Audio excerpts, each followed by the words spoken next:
Spanning the globe, we bring you another glowing moment. Mitska, the star Soviet, wore the crown. That's right, she was the glow champion. The match was marred with interference from the Mitska's Major Tanya. I've seen this team have words in the past, but it never came to blows before. The Mitska's enormous ego kicked into overdrive when she declared herself bigger than glow, or if you will, the Soviet Union.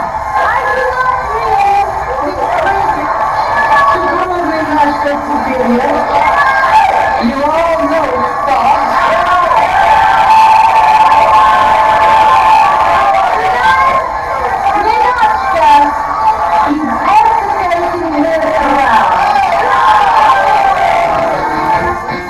As a result of the Mitska giving up her glow crown, the championship had to be filled with what? One of the greatest tournaments of all time. It was Glow Run for the Rubies. That's right, everybody in Glow tried to take their shot for the championship. This was the greatest tournament all rolled into one. Glow Run for the Rubies. They'll meet head-on until there are 3 finalists. They will face off until only one wrestler remains, and she will be crowned the new Glow Champion. Who will cut to the crown? It's the World Series and the Super Bowl all rolled into one. It's the greatest tournament in the history of wrestling. The Run for the Rubies, right here on Glow. Gorgeous ladies of wrestling. Praise Russia! I'm the best! So why you cheer for all the rest? Scientific wrestling perfection, I know it's Tanya the Great. Steal the show! You steal it, Tanya! Virginia, for the high-flying Glow cheerleaders, Vicky Victory! Vicky Victory!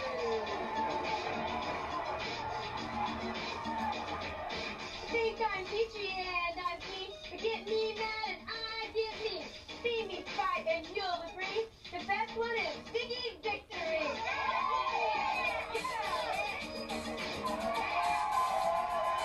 Vicky Victory mounts the corner for a cheer, no doubt.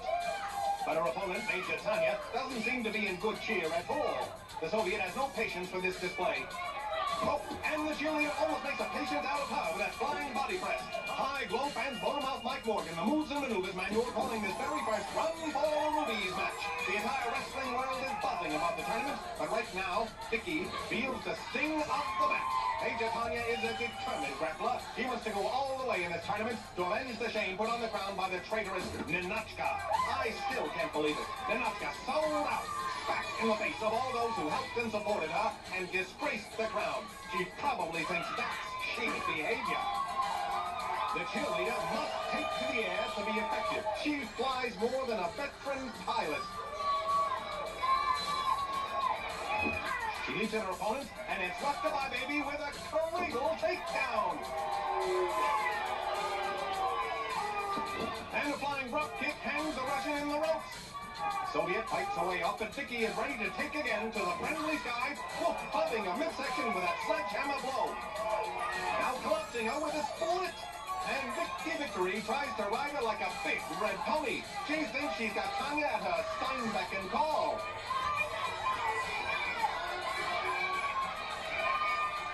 Whoa! The Russian shows her she's a horse of a different color entirely. Remember, Ben, while a win allows a grappler to advance to the next level in the tournament, a loss doesn't eliminate a wrestler entirely. They still have a shot at the wild card finalist berth, which will be decided by a battle royal among those eliminated in early rounds. Right now, Tanya's throwing a few rounds at Vicky's gut. But the high flyer gets a leg up on a bow with that head scissors, trying to cut it down like an annoying shrub. But the Russian doesn't hedge her bets and falls free. Now she goes for Vicky's legs. The Soviet is powerful. Oh, and she hurls her the length of the ring. Vicky's used to flying, but by her own doing. And Tanya's attack may be her undoing. Vicky Victory is good job, but she must laugh and cheer with broken bones I give her. Tanya thinks Vicky Victory is a joke. I didn't think the Russian had a sense of humor, but she must. She did like Aunt Kitty Manager. She flings the cheerleader backward by a hair. The high flyer temporarily grounded, and her back must feel like round. No she has a beef with the Soviet. Tanya has been methodical in her attack. She's been moving like a well-oiled machine. And if she had the personality of a machine, it would be a big improvement. Now she sends it to the ropes, but Vicky reverses and bowls over the Bolshevik. She bridges over her legs for the pin, but Tanya able to kick out, and the winded cheerleader falls out of the ring. She has taken a lot of punishment, and the Russian decides in this case it's better to give than to receive. Tanya's been too charitable for Vicky's own good. I understand the Soviet once shipped a Slavic person to the post office just so she could say the check was in the mail. Tanya vowing to break her opponent and rams her into the ring post. The Russian going for a second chorus. Whoa, but Vicky shows her the flip side. Whoa, and she kicks her down and gives her a fifth with a cheerleader split. These grapplers had better take it back to the ring or they may be counted out. And the Soviet wants to put a foe out for good. Ramming her into that ring post is solid steel under that tape. The Russian wants to score an impressive win here and will pull out all the stops to ensure it. She sends Vicky back to the ring and follows after her. The cheerleader sets for a high kick, but Tanya catches her leg. Whoa, she hurls her to the mat face to face. The Russian has been able to overpower her foe with a lot of help from that steel ring post. Maybe that should be a steady tag team partner. After all, they do think alike. Oh, I take that back, Ben. The ring post is much smarter than Tanya. You know, the Kremlin is watching this match very carefully. They want a victory here, and not one named Vicky. She forces her to the ropes and goes for a choke, viciously massaging the flyer's neck. She must think she's going after Natasha. I understand the KGB was going to assign a man to watch the traitor's every move, but she's put on so much weight recently, they needed 2 men to cover the job. Tanya wants to take the crown now, but there are 19 other grapplers in this tournament who have something to say about that. Just because the rubies are red doesn't mean Tanya's got the inside track. Vicky trying to make it to her feet, and the Bolshevik moves in. She hauls her up, and body slams her to the mat. By now, Vicky Victory's back must have more cracks in it than Aunt Kitty's mirror. The Soviet presses her advantage. She pulls her up, and into an airplane spin. She's taking the cheerleader for an unscheduled flight. There's a lot of turbulence on this ride. And a crash landing to boot. Vicky, dazed, disoriented. It's a wonder she can make it to her feet. And Tanya helps her up with a handful of air. Now she spews her Soviet propaganda. If that airplane spin didn't get Vicky nauseous, this will. Put a sock in it, Roxy, and get back to wrestling. She sends it to the ropes. Oh, and a big backbreaker. The Russian is determined to turn the cheerleader's spine into a slinky. She rolls her up to the pin, putting more pressure on the high flyer's back. And the Russian advances to the next round. And Vicky has a date with a chiropractor. Oh, what the hell was that? Hey, good, Tanya! Tell me. Stop that guy, please!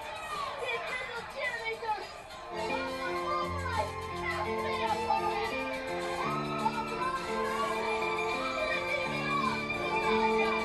Yes, Tanya, good there.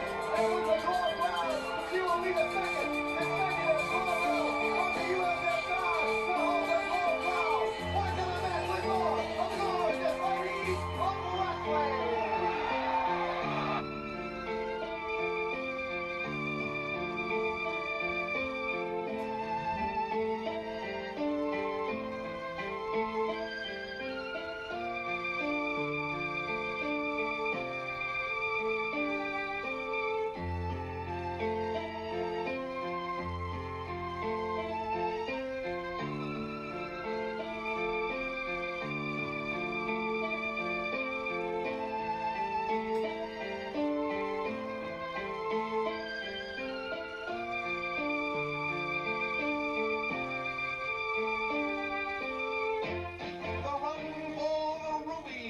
Here on Glow, gorgeous ladies are wrestling. Introducing first.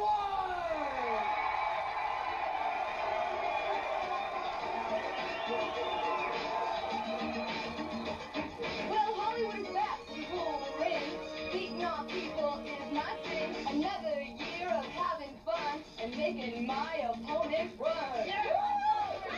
Everybody,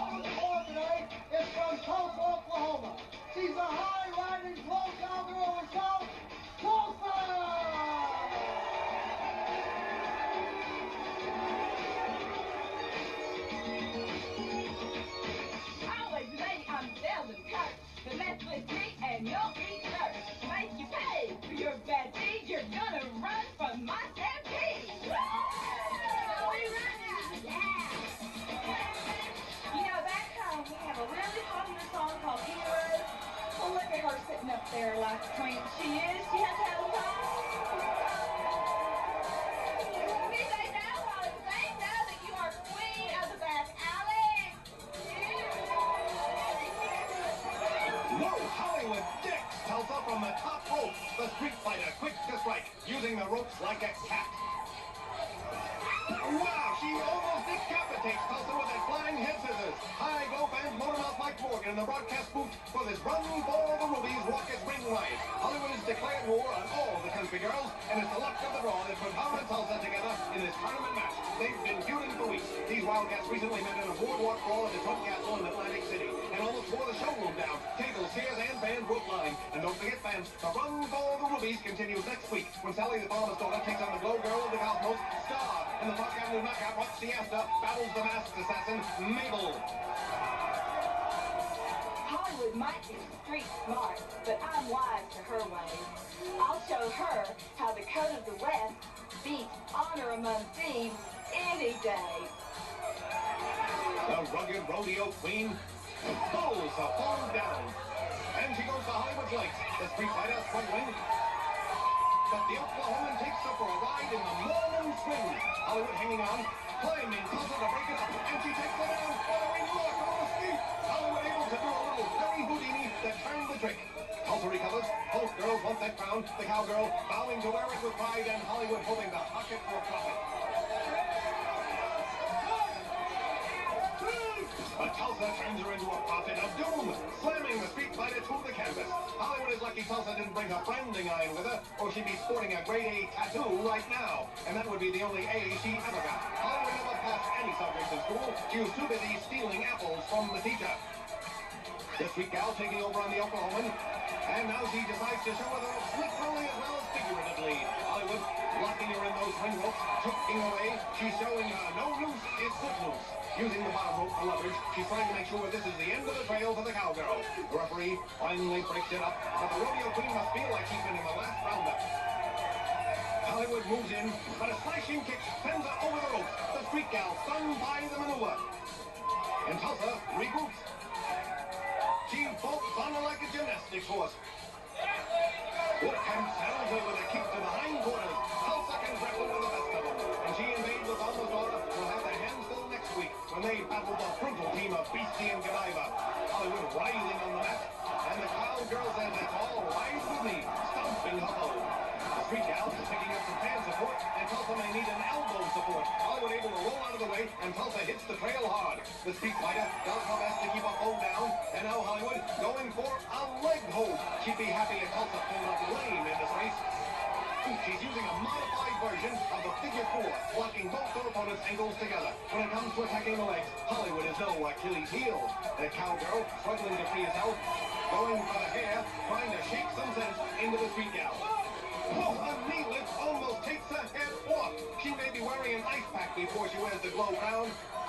Rodeo queen on her again, going back after her hair. Tulsa more determined, bending the rules herself now.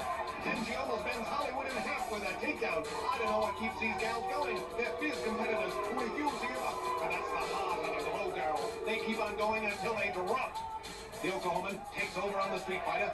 Irish whip, no reversal, and Hollywood turns the tables on Tulsa. Under the table with that low kick. The street fighter getting down and dirty. And the foe has that run-down feeling. Careful, Tulsa. Hollywood just might steal a car and hit you with it. If the rest of the Run for Rubies matches have half this excitement, then you're going to have to buy a block of ice just to cool down your TV set.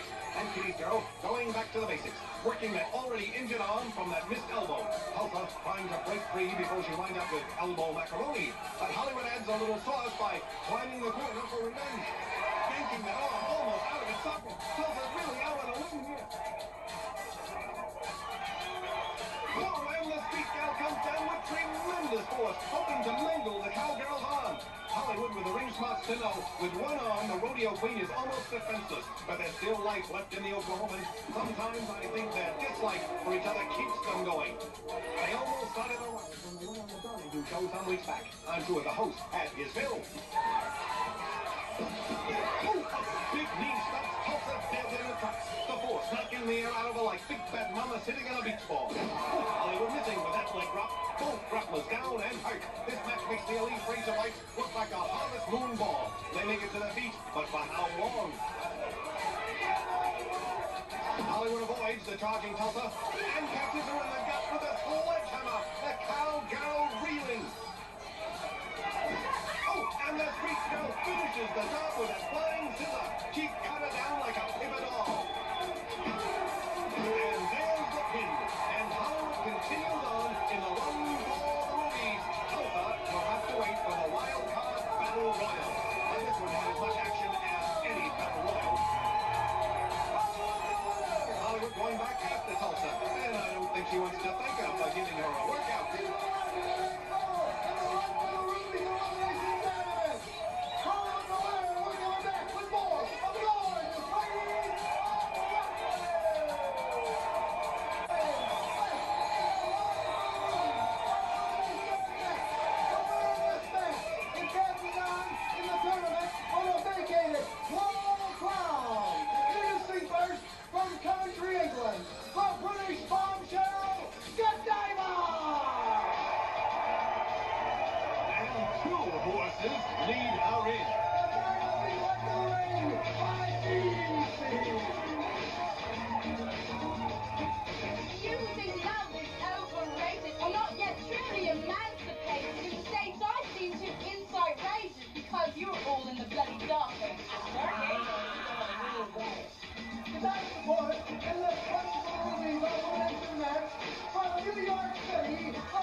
Each other, and both are curious about the crown. Tiffany put extra hours in at the gym, and Godiva at the coffee shop. They spring off the rope. Oh, and the Park Avenue pulverizer meets the Coventry crusher, and the impact can only be measured on the Richter scale. Godiva nails another drop kick. And she nails it to the mat hard. This being a run for the Ruby's elimination match has added fuel to the fire, and right now it's hot enough to melt the last guy. The Briton wants to make an example of Tiffany, claiming she's repressed and too wrapped up in material things. And if you can find any material on Godiva, it's probably belly button lint. At the ropes. Oh, wow, Tiffany 360s out with a double rear. Godiva, you know, it's very appropriate that you're all covered with flowers, because after I'm done with you, you're going to be all wilted, just like the rest of your body. Both grapplers out with the physical attributes. Of course, Godiva disrobed at the drop of a hat, which she probably brought herself in the first place. Tiffany with the bulldog. While the Briton turns close, she's dying for that crown. Tiffany would love to win it as well, but right now she's got to get back into this match. A loss here doesn't eliminate a wrestler entirely from the competition. They still have a shot at the wild card finalist, but they've got to take the battle royal to do it, which is about as easy as getting Tiffany to shop at Kmart. Godiva maintaining that headlock, going for another bulldog. No, Tiffany slams her into the corner. Another bulldog and the knockout would be collecting disability. She holds the bulky Briton to the center of the ring and bounces us to the mat. A little keister buster. Actually, a big keister buster. The Coventry girl able to extricate herself. Tiffany goes for the pin. No, she slashed her way out of it. She may have jammed a finger in the knockout eye. He follows up. Hurling her into the corner. This action has been non-stop. The only time the girls have slowed down was to insult each other. That kick folding Tiffany like a collapsible drinking glass. and the British bombshell Poww is in. Here's the Buckingham bounce, using her contours to cover that choke, and her contours to cover her steamer trunk. The referee's gaze blocked, and Godiva gouges her with that elbow, definitely making herself a sight for sore eyes. The official finally breaks it up. And the English maid tries to break Tiffany with that low kick. These tactics are not the stuff champions are made of. I wouldn't put her picture on a bag of manure, much less a box of Wheaties. The bulky Briton takes over. Tiffany, I heard you said that you couldn't tell the difference between me and my horse. Well, I can tell the difference between my horse and you. My horse has nicer breeding. The Coventry girl walking her foe's legs. She's setting up, grabbing her arms, and she pulls her back into the rack, torturing her with that submission hold. But Tiffany will not give in. If she survives Hail Day at Neiman Marcus, she can pull through this. Godiva dumps her down. The knockout has taken a lot of punishment. The Golden Girl trying to rouse herself. She wouldn't give in when a gold card was stolen, but then again, the thief spent less than her. The Briton has her up by the hair and whips her to the ropes. She catches her, hoisting her up high. Ooh, a vicious backbreaker. If they x-ray Tiffany's back, her spine would spell out help. The Coventry girl not going for the pin. This could be a mistake. Tiffany can also get down and dirty if she has to. She's a tough customer. After all the finishing school she was thrown out of. A slashing kick catches Godiva. She follows up with a shot to the gut. Don't count anyone out in this one yet. Godiva blocks up, holds her up for a slam. Oh, Tiffany hangs on down in her Britain. The knockout fired up. Now she goes for a big splash, but the lake has run dry. The English maid getting out of dodge. What a match this has been. This could be a main event in any arena across the country. Neither grappler willing to give in to the other. Godiva trying to press her advantage, working on the weakened wrestler. She pulls her up. She could be going for a pile driver. Tiffany suffered one at Beasty's hands and has been 2 inches shorter ever since. Wait, she's got hold of the Britain's hair, forcing it to loosen the grip, and the Parker little girl takes her down hard. Godiva taken up. The knockout, going for the pin. The Briton struggling to break free. The Golden Girl forces her down and bridges up to keep her foe in place. Tiffany shows Godiva the American version of London Bridge and gets the dupe.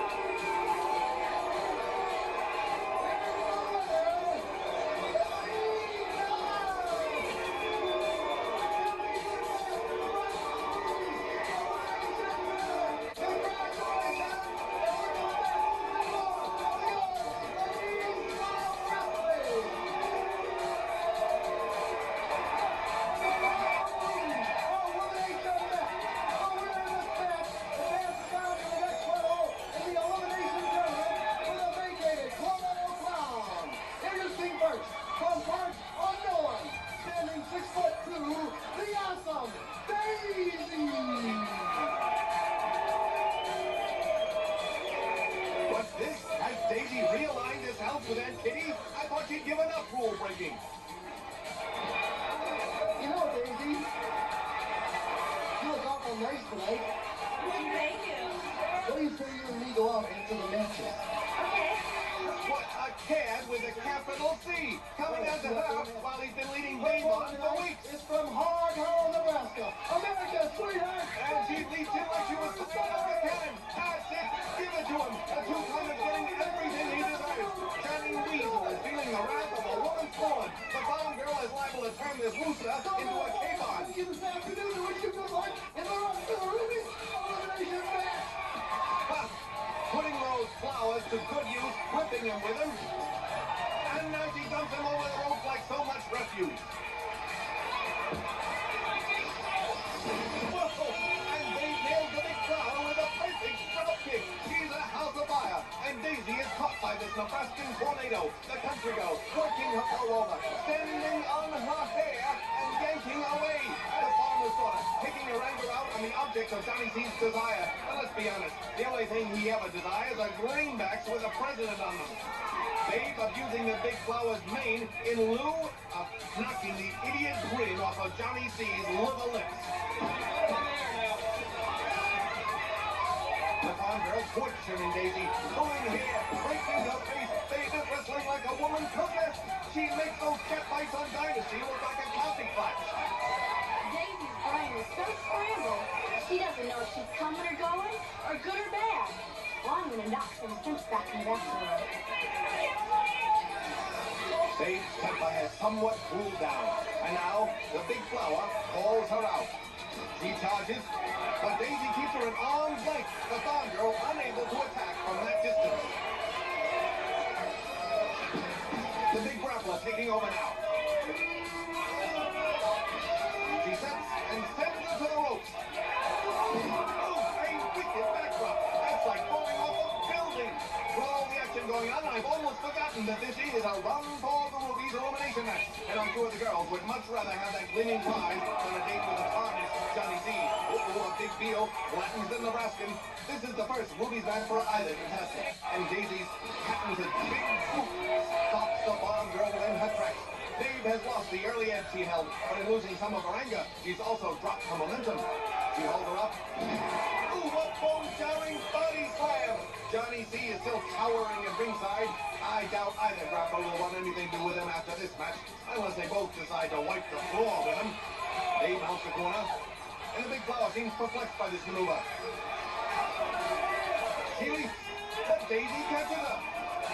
Whoa, she slams into the mat face first. That's got to take the air out of you. She takes over. No, Dave plants her foot on Daisy's gunboat. The farm girl runs her to the rope and rolls her up for the pin. But Daisy forces her up, showing a little flower power. Dave has really been able to hold her own against a 6'2" foe.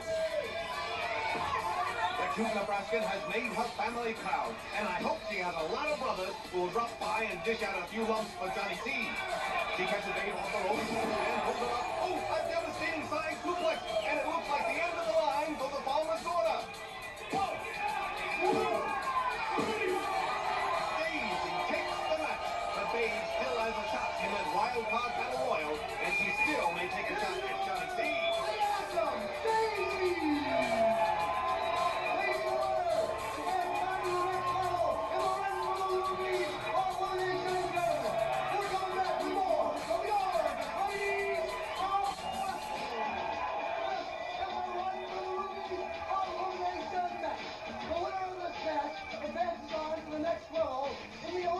Tournament for the vacated Glow Crown. Seriously first, from New York City, West Park Avenue knockout, Roxy Astor.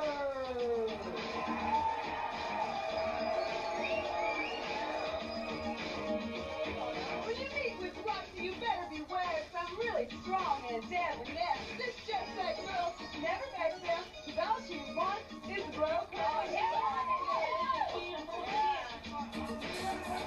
Roxy's opponent tonight is from the hills. She is the notorious Mabel.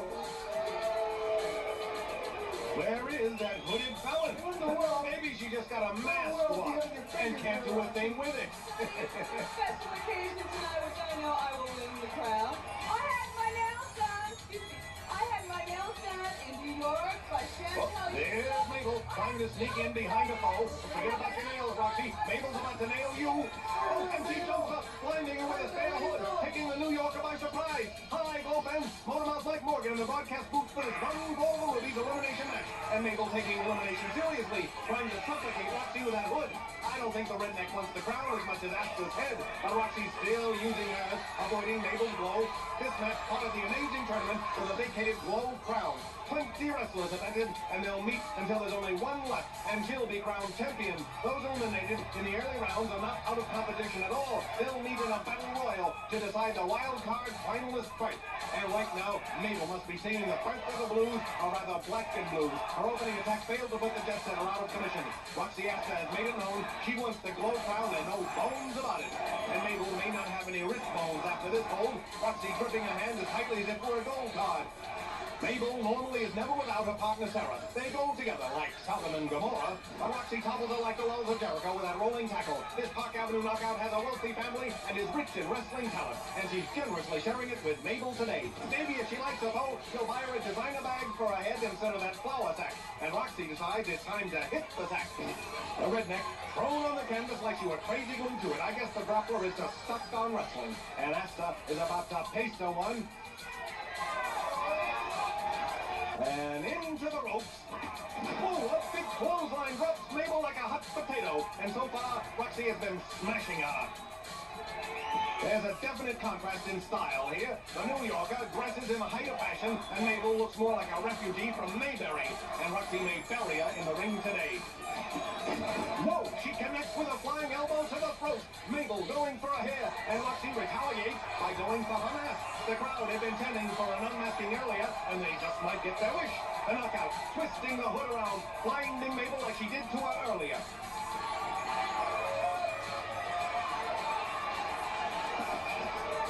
The hood swings wildly and connects with air, staggering around like a drunken sailor. And the New Yorker torpedoes her with a kick. Sprouts of brown hair now fill those eye holes of the mask, and even that's an improvement. Roxy hauls her up. Mabel doesn't know where she is, which is probably normal for her. But the Park Avenue girl knows exactly where she's going, into the ropes, and she rolls her up for the pin. This match turned out to be a masked ball for Roxy Asta. In the battle, Park Avenue knockout, Roxy Asta. Roxy fights for the Ruby to move on in the run for the Ruby. Our elimination winner. And we're coming back with more of the gorgeous ladies of wrestling.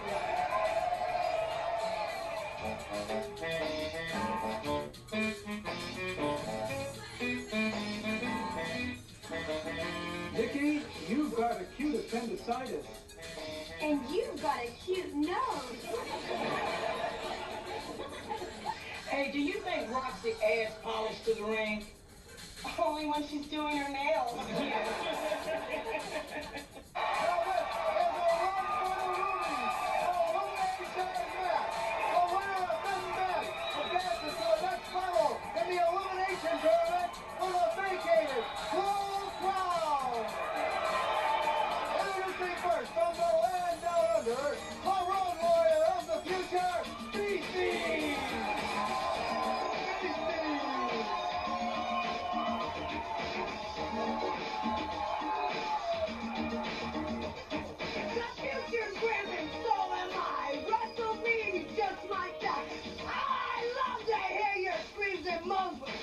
You on your phone.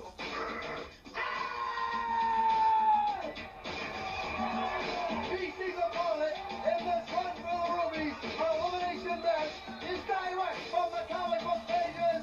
He is the superhero, Lightning!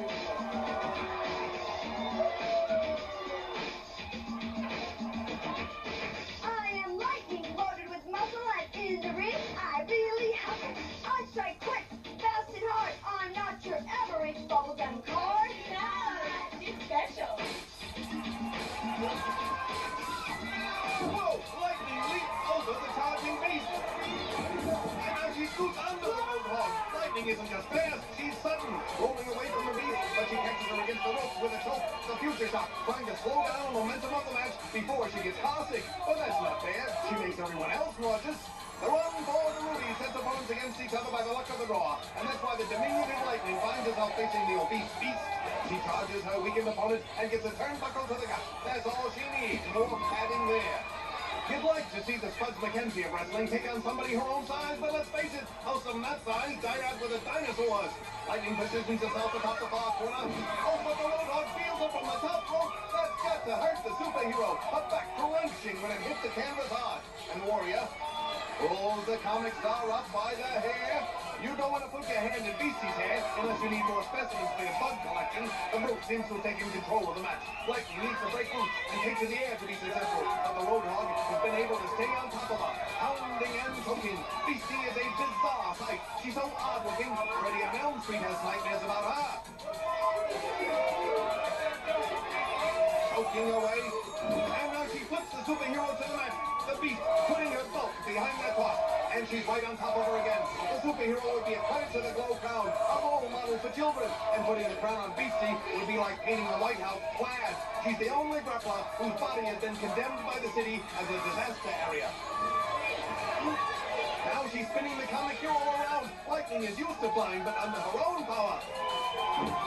Ooh, and the Beast provides a crash landing. It's a wonder she isn't dizzy from that spin. But then again, how could you tell? The superhero trying to make it to her feet, but the wide load moves in. She hauls her up.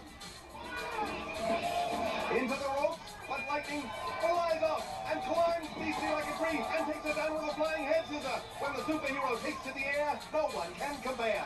And that move seems to have taken Spuds up.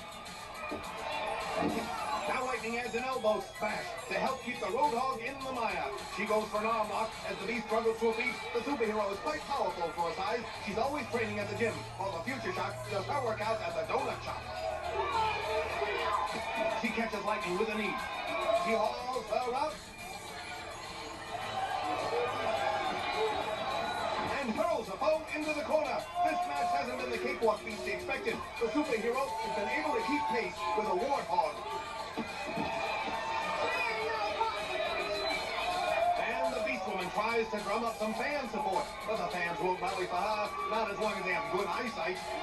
Lightning houses his house and plows into the Warrior with a perfect drop kick, bouncing her over the ropes. The wide load doesn't know what hit her. She should have paid more attention to her bow than trying to start a fan club, although I wouldn't mind seeing her clubbed. Beasty climbs up to the ring apron, and the comic hero knocks her off with another flying drop kick. But the Warthog collects herself and collects her opponent as well.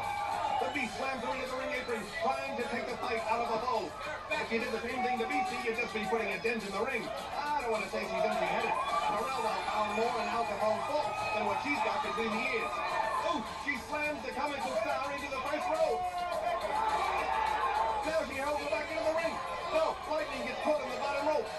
And Beasty is only too happy to help her out, so she can throw her back in again. Throwing her fully under the ropes this time. And it looks like it's time to whoop the dog.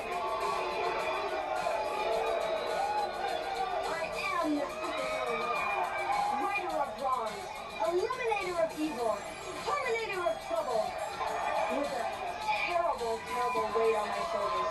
The elimination, destruction of evil in blood. But Beasty is trying to eliminate her. Oh, a wicked pile driver collapses the superhero. The wide load is already claiming victory, but she has to pin the foe. She yanks Lightning back and rolls her up for the pin. But the hippo is leaning on the ropes for leverage. Beasty gets the fall, but the superhero is giving the ref an earful, and she's right. We saw the Beast leaning on those ropes. Check that Joker's license.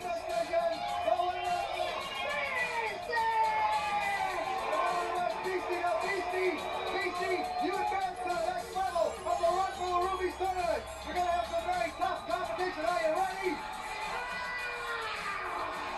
We're coming back to doors, ladies of wrestling.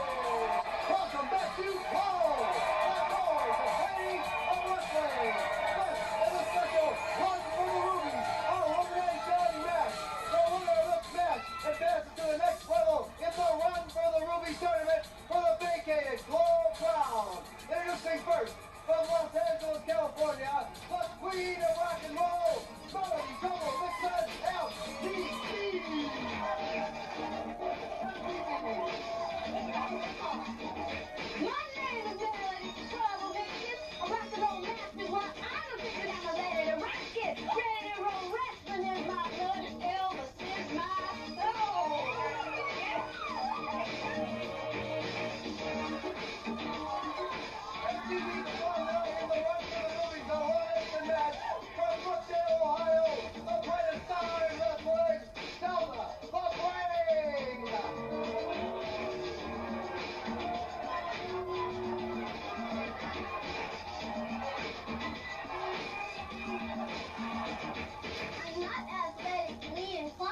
negotiating the ropes. They've given her trouble in the past, but she seems more sure-footed today. Very good, Zelda. Oops, oh no. Hey, Zelda, I got a song for you. Oh no, never.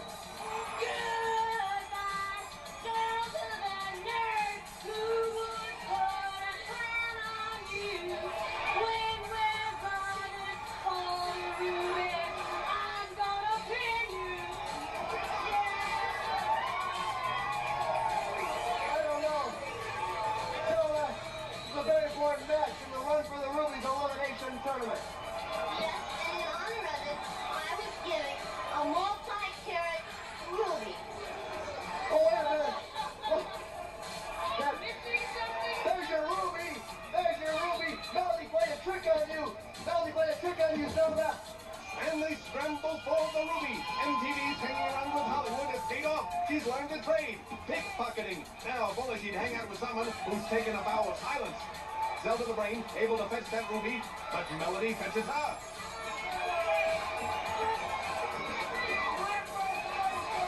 And the rock and roller decides to jam on the whole face. MTV would like nothing better than to up the glow crown. Of course, if she put it on, it'd get lost in a mop of hair. Breaking Zelda's face again, Melody Trouble Vixen wants to do some serious damage. She already did with her singing.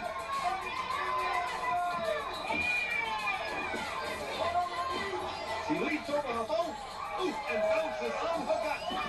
She sets and says one more time. But the rocker falls flat, just like her singing. The Vixen says she's got the voice of a bird. She's right, a vulture. She picks up her brain and rams her into the corner and cups that ruby again.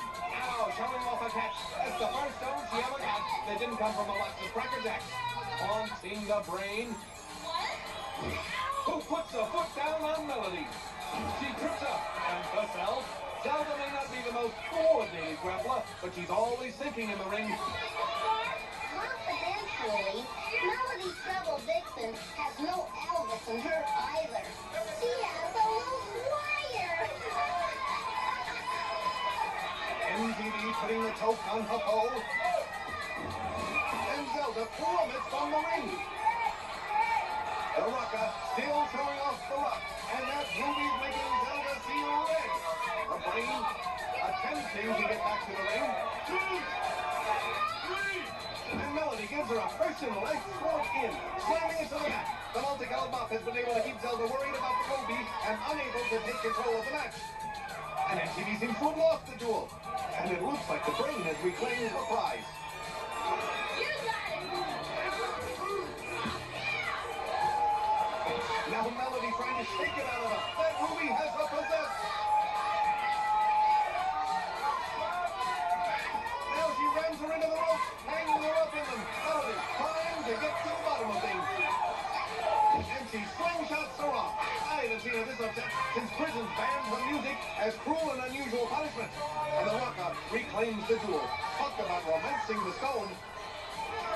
She pulls Zelda down and slaps on a step over toe hold. It's become a jewel of denial as the brain is able to kick out, causing the rocker to lose the ruby. She scrambles out after it. Zelda tries to follow and almost ties herself up in the rope. The rope scholar hammers MTV and hauls her up. She takes her for a ride and rams her into the steel ring post. And Zelda recaptures the ruby. She heads for the ring, and MTV tries to head her off. Yanking those ropes, giving Zelda the ride of a fucking bronco. Both MTV hits the trail hard. Melody heads for the corner. She climbs the turnbuckle. Zelda yanks her off, but MTV holds on, taking the ring with her. These grapplers are not as big as some of the others. Give it everything they've got. Either one gets less than 110% in the ring. The ring has Ruby, and now she climbs the corner. Well, she hits MTV with a snap shoot to the face. I doubt if the Melody can linger on after that. The road scholar heads to the corner. I think she's hiding the ruby there. Hide it someplace MTV would never look. Under a bar of soap. Melody rises, and she nails her with a big drop kick, carrying the rocker from the ring. Now MTV has got to be shaken, rattled, and rolled. Zelda heads out after her, but those ropes are still her Achilles heel. But another heel is waiting for her. MTV pulls her into body slam position. Oh, and administers a backbreaker on the arena floor. A brain racked with pain. Zelda is a brainless nerd. She might be a relative of Gerald Ford. Melody mounts the corner. She accuses Zelda. The invectives fly. And so does she. She flattens her foe with a flying body press. The Rose Scholar, able to throw them off.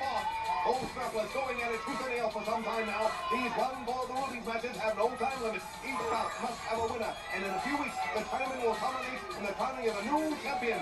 Right now, the Rocker is putting the squeeze on Zelda. It looks like the sweeper, but knowing the Vixen is probably a choke.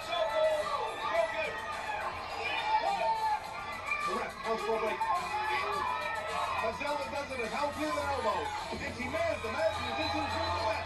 But MTV recovers and hauls her over in a double arm drag. The brain landing hard on the mat. Rocker quick to recover. Turning her over, getting her in position. Now she hauls her foe up. Into position for a pile driver. Watching Beasty's match must have inspired her, and Zelda can only brace for the worst. Oh, she collapses her head over the canvas. I guess when you're nipping the ring, there'll naturally be an assault on your head, and Melody rebels with her attack. And if she sings again, she'd only be adding insult to injury. She flips over her foe, and locks her leg up for the pin. Melody puts the stick and takes a giant leap in her quest for the crown.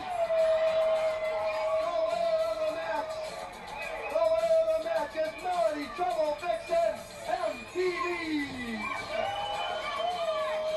Now, Melody. The crown's mine. I am the queen of rock and roll. A crown belongs on my head. Well, Melody, not a crown, a sack. First, from the far reaches of the galaxy, the glow girl of the cosmos, Star. Star knows the cosmic stack. Cross me, you feel my wrath. In the ring, I'll turn the tide and lead you to the dark side. And you Our coach tonight, from Hog Hollow, Nebraska, everybody knows and loves Sally, the farmer's daughter.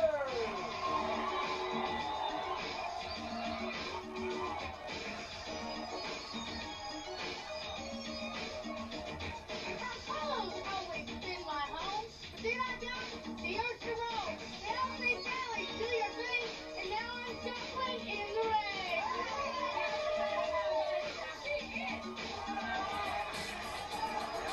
Oh, Sally, your story has spoken to me and has said you need to go home, little farm girl. You know, you might be right. I've gone out with a couple Sagittarians. Yeah, well, I'm lying. I went out with an Aquarius, too. And Sally almost puts her out with that shot. But Sally recovers with her legs full. The cosmic grappler finding out how it feels to be earthbound. Wow, Sally collapses her with a flying double stomp, sending Star 7 pounds in for renovation. Now doing the best to make the Zodiac grappler see stars. The hard-color native all fired up for this Run for the Rubies match. And maybe Star should find a water sign to put that fire out. Punishing her with that wrist lock, Star coming of age in glow, the age of Aquarius. Now adding an elbow to the torture, helping to break down her opponent one limb at a time. But Sally able to pull her over. Star concentrating on one arm made her forget about the other, and the Nebraskan shows her a leg as well. The Cosmic Girl's slow down is Sally's hoe down. Sally went for another stomp, but the muscle grappler catches her foot and wrestles it off. And she drops the Nebraskan. The folks back in Hog Hollow would be ecstatic if either Sally or Babe were to win the Run for the Rubies and take the crown. The closest the town ever come to royalty was when Butterfly and the Queen stopped at the filling station to ask for directions. Star fighting Sally's scissors hold, working her like a Nautilus machine, but the plucky farm girl takes her over. The Zodiac girl landing on her head. And the farmer's daughter tries to capitalize on her advantage. She may not be a Libra, but the scales are tipped in her favor. Star resisting, Sally pulling. It's like having the mule stuck in the mud, and she hauls her over. The Cosmic Grappler follows up with a choke, trying to get the upper hand. and wrap it around her neck. She struggles. And Star pulls her up by the throat and drops her. The farm girl's neck muscles stretch like an accordion. And she goes back for another attack. Let's hope she doesn't try to play Lady of Pain on her. No, Sally takes over with an arm drag. The Zodiac girl's back stunned by the impact. And the favorite sign might wind up being one for Red Cross. The farmer's daughter pulls her over the Papaget sign. She climbs the ropes and leaps onto a pole. Sally puts the Star out tonight with that crashing blow. Now the Nebraskan pulls her back for more punishment. Again, climbing the ropes. The Star makes it to a beat. Whoa, and nails her off the top rope. That's like skydiving without a parachute. The Cosmic Grappler follows up with a step over toe hold. That's a mistake there. She should be concentrating on Sally's back. After that fall, which five's got to look like a game of connect the dots. She takes out All-Star's toe hold dip was to allow the farm girl to catch her breath. And now she's giving her a taste of her own medicine. But the stronger grappler pushes her off. All of these tournament matches have been tough battles so far. No one is going to give less than 110% with a crown in the offing. Star corrals Sally. She whips her into the ropes. Oh, almost taking her head off with that close one. But amazingly, she doesn't go for the pin. Star would rather pose for the crowd. Her ego is big enough to snap Aunt Kitty's stretch pants. She goes after the Nebraskan now. Windmilling her around the ring. Sally still dazed from that clothesline. The Cosmic girl hoping to send her into orbit. Whoa, the bomb is going to rocket into her with a beautiful drop kick. And Star must feel like a meteor after that attack. Sally ready to continue this installment of Star Wars. She goes after a foe with renewed vigor. Into the ropes. And a knee right to the solar plexus solar system. And the big scissors take down, and the farm girl turns into a supernova against Star. Look at her muscular legs tight around her opponent, trying to cut off her atmosphere.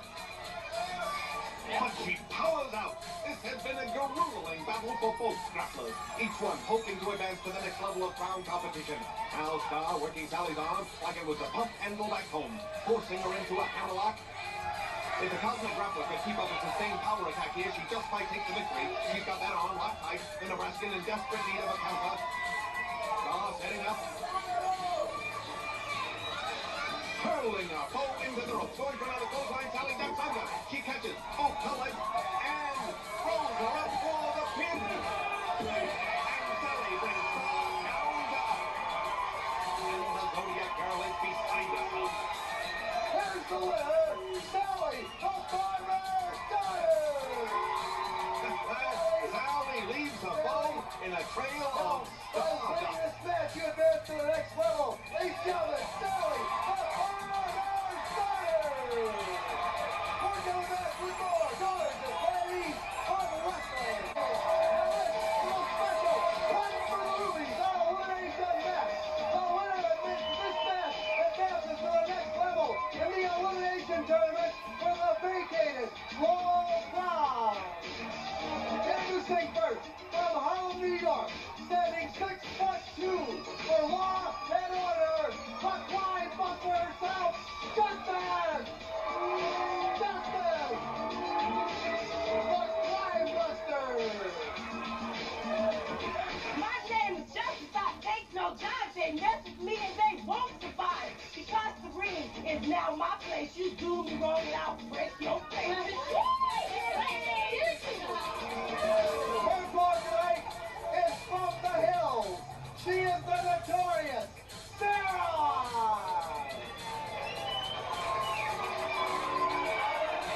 The notorious Sarah versus Justice in the run for the rubies on elimination match. Sarah! I want that crown. I came all the way from Harlem to get that crown, baby. And that crown is going to be mine. I'm going to make a lot of people happy. Sarah, you've been running your mouth for too long. And when I get through with you, I'm going to shut it up for good. Forget about running for the rubies. Because when I'm through, you better be running for your life. Let's go inside. Hi, Glow fans, Motormouth Mike Morgan, the Moves and Maneuvers Manual, welcoming you to another fantastic program. This match, a run for the rubies elimination bout. Just Justice wants the crown, and to crown Sarah as well. The Crime Buster busted the hood up in a tag team match some weeks back, and now the luck of the draw has brought them together again. Sarah gaining an advantage with those brawling tactics, but Justice catches her and doesn't give her a leg to stand on. Now she grabs the hood by the hood. She has her up.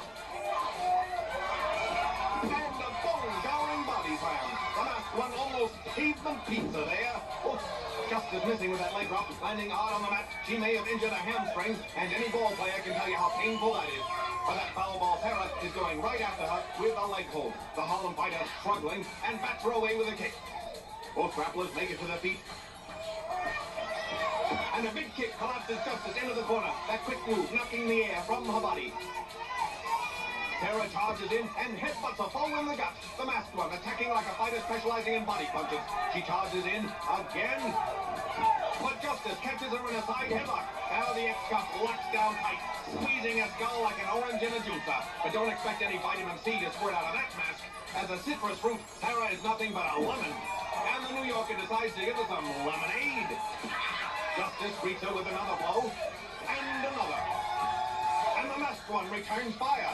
So far, neither grappler has been able to dominate this match. There's a lot riding on this one. Pride and the shot of the crown. And knowing Sarah, if she won the crown, she'd probably wear it under her mask. But right now, she hangs herself up in the rope, and the ex-cup gives her a stomp of approval. When Justice puts her foot down, you know it.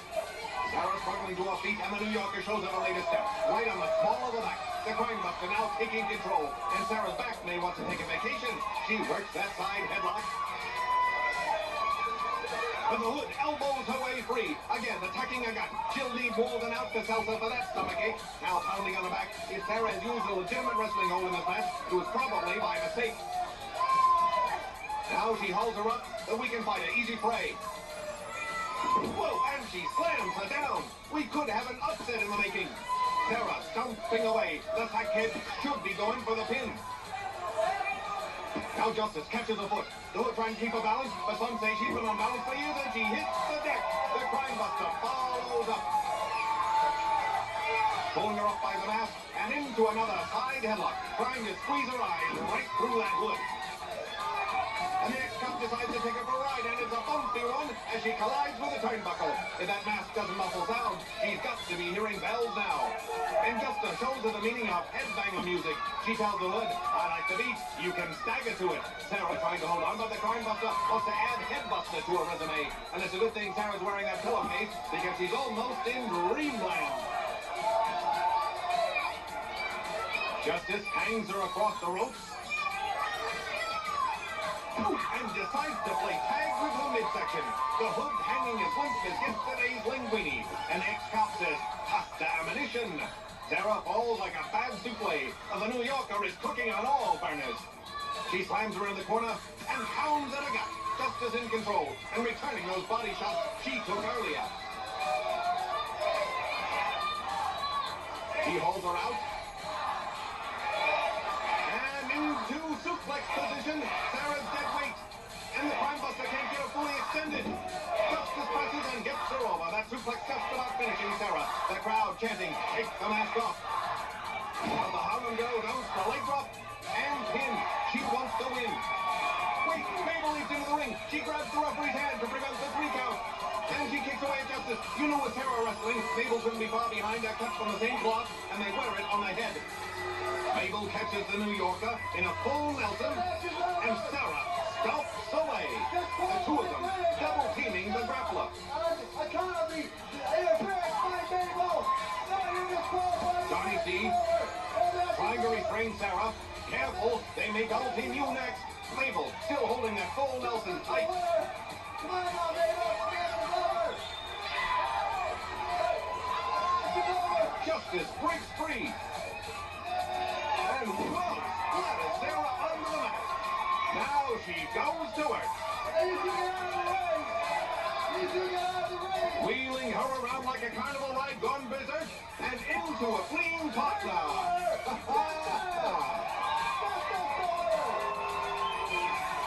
We're going back with more. We're going to Godiva wrestling. Advances on to the next level in their tournament for the vacated World Crown. Introducing first,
monitoring moves and maneuvers for this major match marking a monumental mark.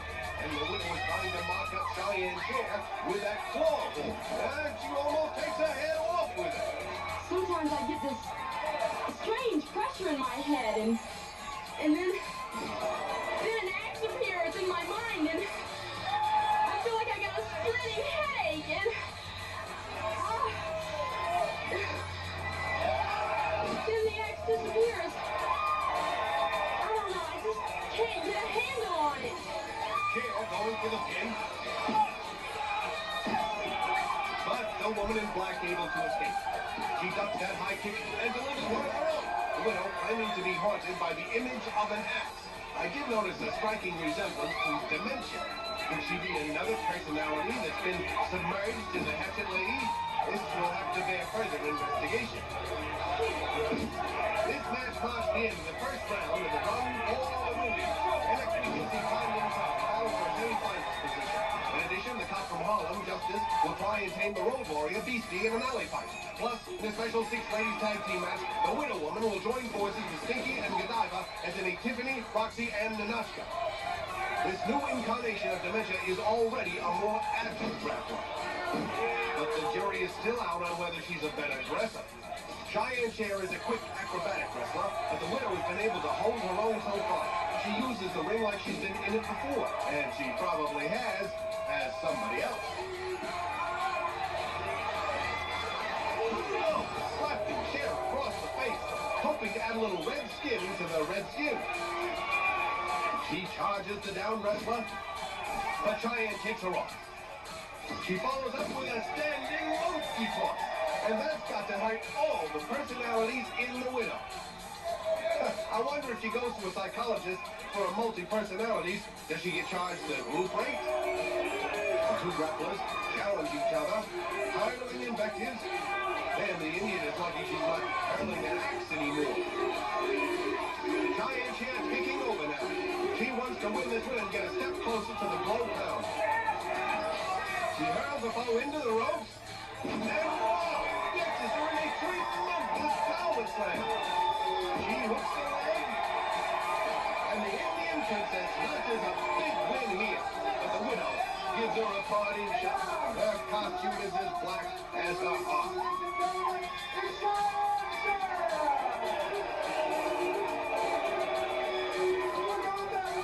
As a result of Natasha relinquishing the Glow Crown, the commission has decided to fill the championship vacancy with a tournament. The greatest tournament in the history of wrestling. The Run for the Rubies. It's the World Series and the Super Bowl all rolled into one. It's the greatest tournament in the history of wrestling. The Run for the Rubies. Right here on Glow. Gorgeous ladies are wrestling.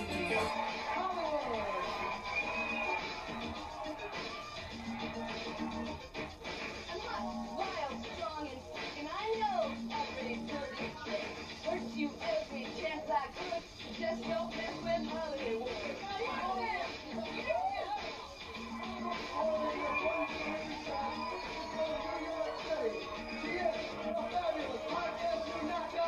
What's the answer?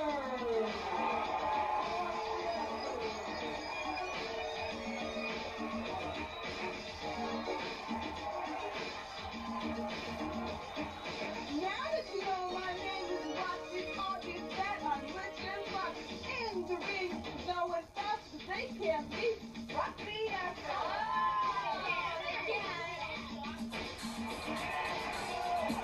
Oh, and Hollywood gets us off to a flying start, taking Roxy with a dropkick.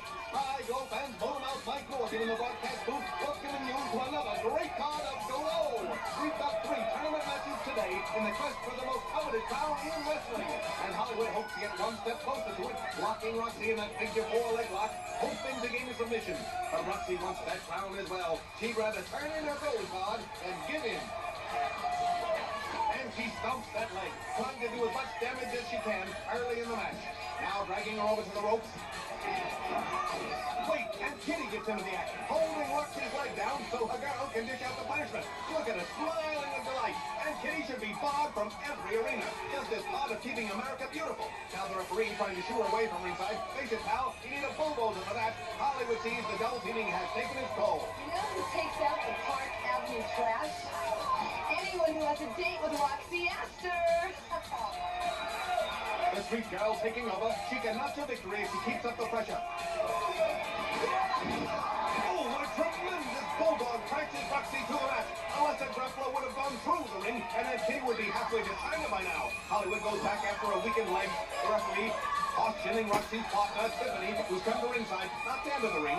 No doubt, she came down when she saw Aunt Kitty interfere. But that really doesn't even the odds. Tiffany needs a side of beef for that. The Park Avenue knockout takes over on the foe, into the ropes, and oh, Roxy takes her over in a big body slam in one fluid motion.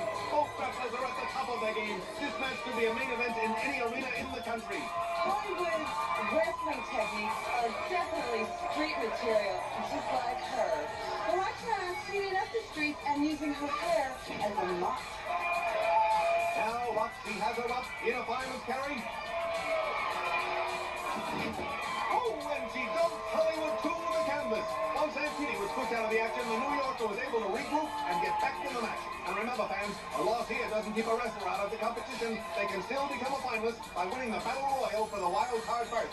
Both girls using the ropes to try and decoy each other, and the Los Angeles Star catches a bow with a rolling tackle. The New Yorker taken by surprise, and Hollywood grabs her legs like a surprise package. You notice Aunt Kitty doesn't dare interfere now. Now the Tiffany's on the scene. The knockout would wrap Kitty in the mouth so hard they block a false teeth, doing 60. The sweet gal working her arm, heading for the corner.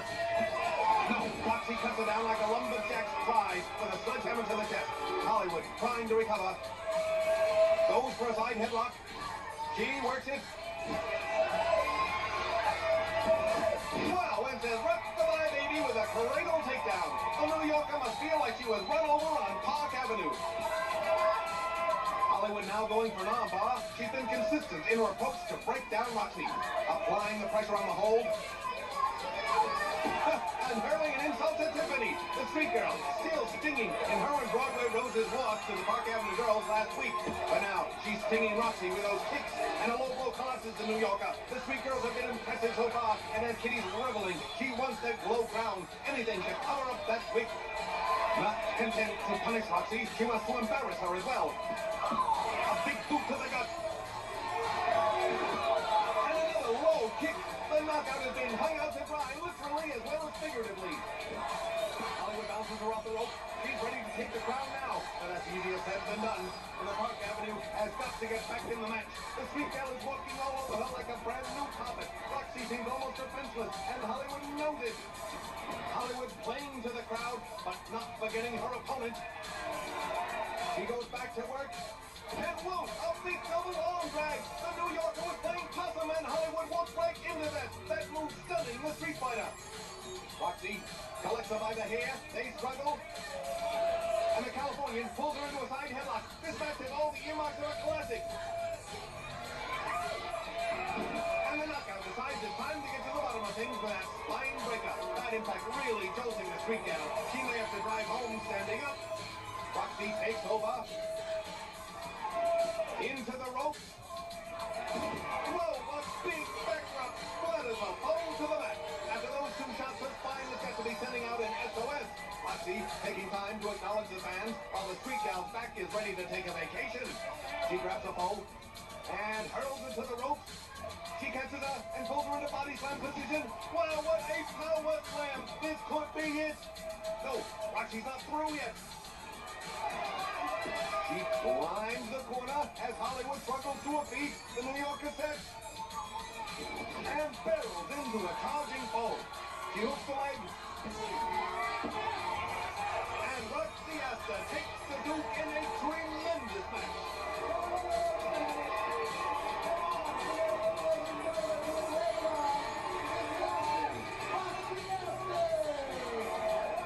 Hollywood gives her a parting shot. And they fell into each other as fresh as daisies. Careful, Johnny C. I wouldn't want to tangle with them unless I was in riot gear.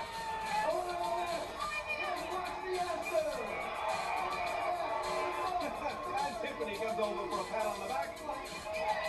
Johnny C. trouble. Hello. The Indians' religion is the traditions of our ancestors. The ancient ones were wise and filled with great spirit. We share their dreams. And while their time on Earth is short, the old people never die. Their spirits are kept alive forever in our hearts. Why is Paige the pharmacist such an awful wrestler? That's easy. Sally, her sister, was her teacher.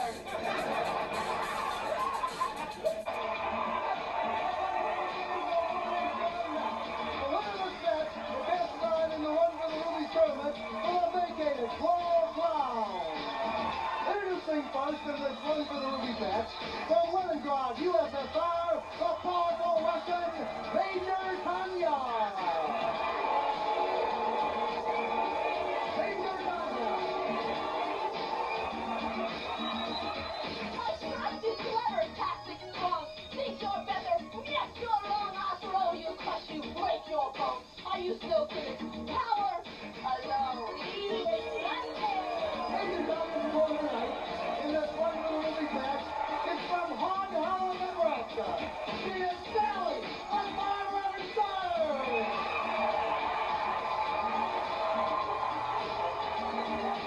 Sally appears to be late. Sally is vs.Star. Get ready to be in this match, Major Tanya.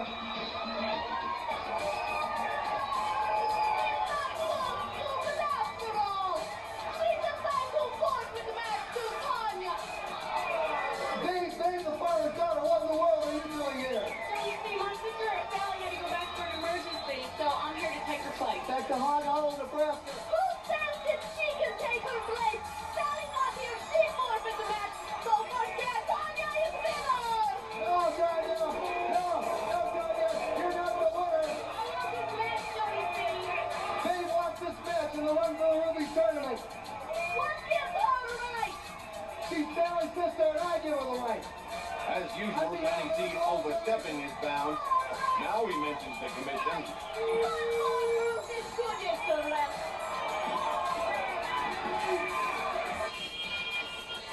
High blow fans moaning out Mount Morgan in the broadcast booth for this unusual kind of event. Dave filling for his sister in this most important match. The winner goes on to the semifinals of the Crown Tournament. Tanya hopes to take this match by forfeit, but there are no free rides. You've got to wrestle and win to continue in the run for the Rubies. I know Sally would have never left unless it was a real emergency. Brooklyn, the Russian, may need the emergency room as Dave clamps down with a leg. Bolshevik powered out, and if she was upset, the farm girl's stomach must feel the same. The Russian whips into the corner and charges. Oh, but the Nebraskan catches her in the scissors, hoping to cut her down to size. Tanya struggling, and Dave takes her over and quickly follows up. Ooh, a farmer's daughter showing her own version of disarmament. The Russian said one farmer's daughter is as good as the other, and if that's true, then she's in for a bumpy ride. The Leningrad native takes control, pulling her foe into a tight headlock, cinching down, trying to do some damage while regaining the strength.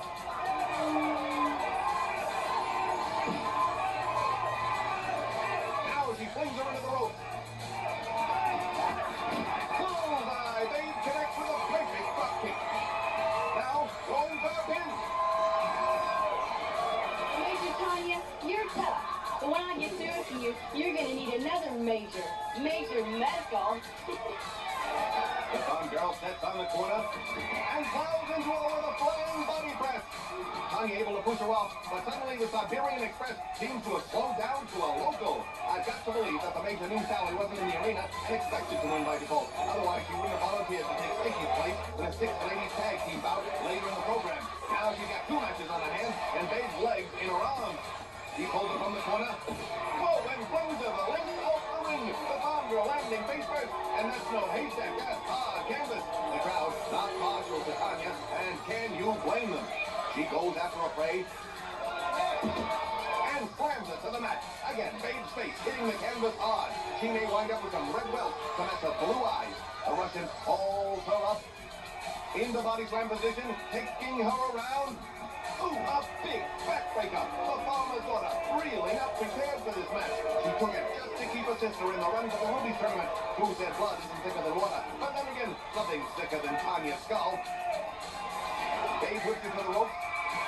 Wow, and beautiful flying clothesline. Save that one for the highlight film. And now the Nebraskan is ready to put the Russians' lights out. Now Tanya reverses. Whoa, Dave rebounds with a flying body press. This could be it. The young beauty has been using those hooks like a human pinball. The tilt sign goes up as the Bolshevik catches her and slams her down. The farmer's daughter went to the well too many times. The communist was able to capitalize on a mistake. And who said capitalism doesn't work? Tanya follows up, hitting Dave's arm behind her head. She could have a handful of hair as well. She hauls the Nebraskan up into a fireman's carry, sets, and slams her down. And there's no fireman's net to break that fall. The crowd really getting on Tanya. The Russian makes them see red. She grabs a pole, pulls her up for another body slam, and flings her down. The punishment starting to wear down the young grappler. Tanya is a powerful wrestler, and if you think she's strong, wait until you catch her breath. Tanya holds her up. It looks like she's trying to set for a pile driver. Dave trying to slide out of the hold.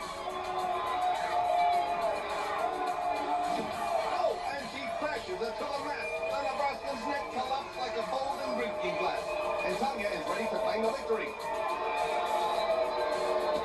She rolls her bow over. And plants her foot on her for the pin. This is uncalled for.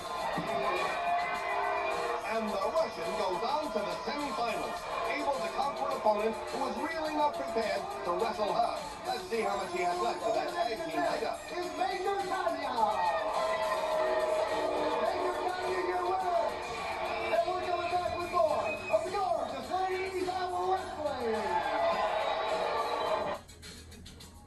The winner is back against on in the Run for the Rubies Elimination Tournament for the vacated Glow Crown.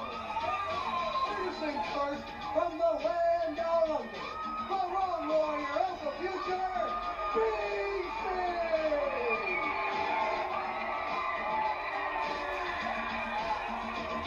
I'm Beasty, the road warrior from land down under. Step in the ring, you feel my thing. I stop my opponents, and when I do, I just like a ride out to you. Beasty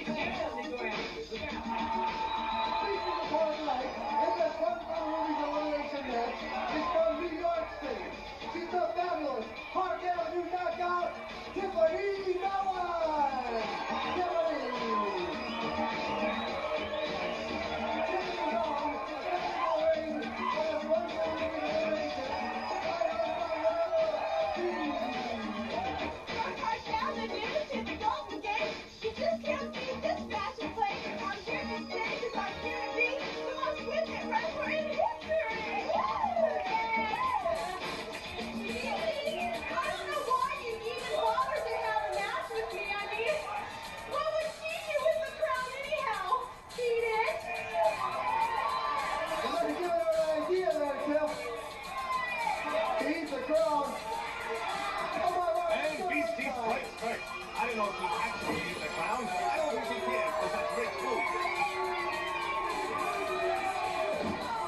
Hits her right in the breadbasket with a dropkick. The Park Avenue knockout.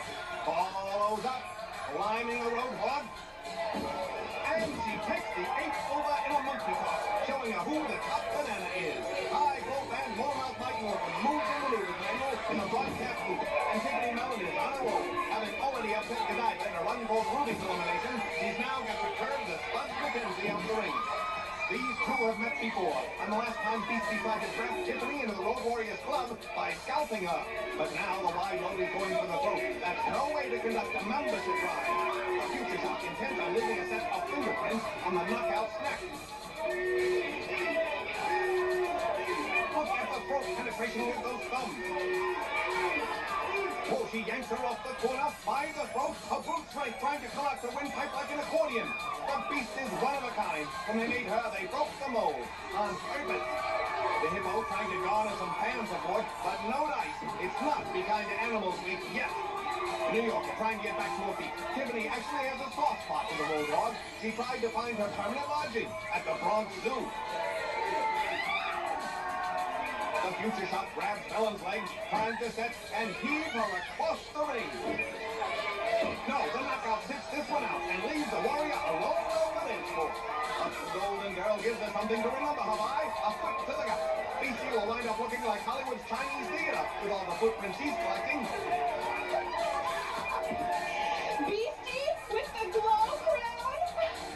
That's just like putting the crown jewels if he's sitting down. I mean, the only piece of jewelry Beasty needs is a flea collar. Too good to.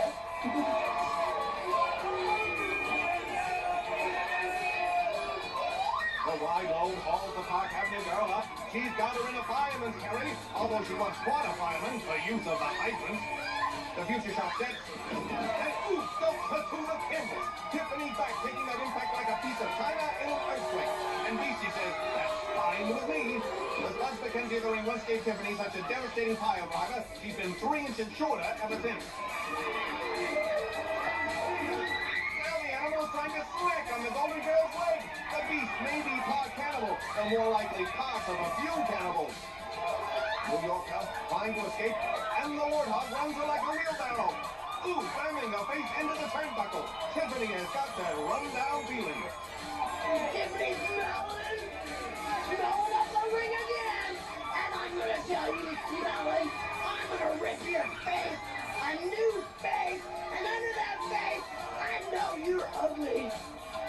Ha! Beastie talking about being ugly. They won't let her into the Friday the 13th movies because they're afraid she'll scare Jason. Hippo slamming Tiffany into the canvas face first, trying to ruin a pretty feature. But let's face it, fans, the only way you can make Beastie look even passable would be through mass hypnosis. The dumb animal couldn't go for plastic surgery. There's not enough plastic in the world to handle that job. The New Yorker has got to be reeling from the constant pounding. And the big ape sets her into position for another pile driver. Oh no, if it's half as damaging as the last one, Tiffany will be able to fit it lightly slow. Whoa, the Park Avenue girl splattered onto the mat. This move is devastating. Wide load knows he's got to slow down for the count. And the beast lines the corner like King Kong on the Empire State Building. Does she expect cheers? Or she's flapping her arms like a dodo bird trying to take off? The crowd roars in disapproval. And the warrior lands onto a prey like an ugly meteorite crashing to ice. And the roadhog whips her away for the win. Now, Beasty disposes of her altogether, leaving Tiffany over the ropes and onto the arena floor. Beasty takes another step toward the ground, and that's as frightening as seeing her kiss her up close.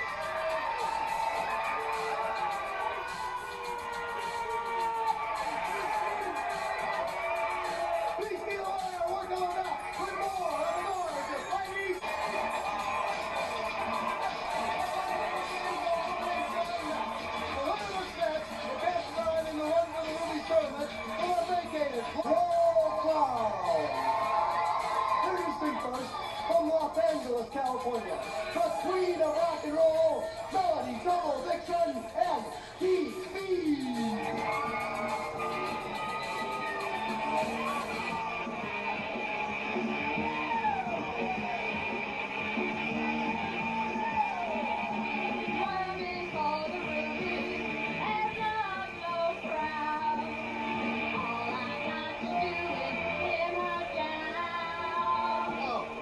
Singing is not like the birds, it's for them. Somebody get me some earplugs. That girl's voice is as big a crime as a fashion sense.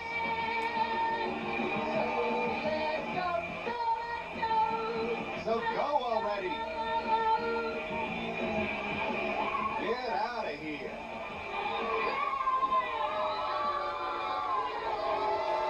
MTV's applause this match is from Cheyenne, Wyoming. She is the beautiful Indian princess, Cher.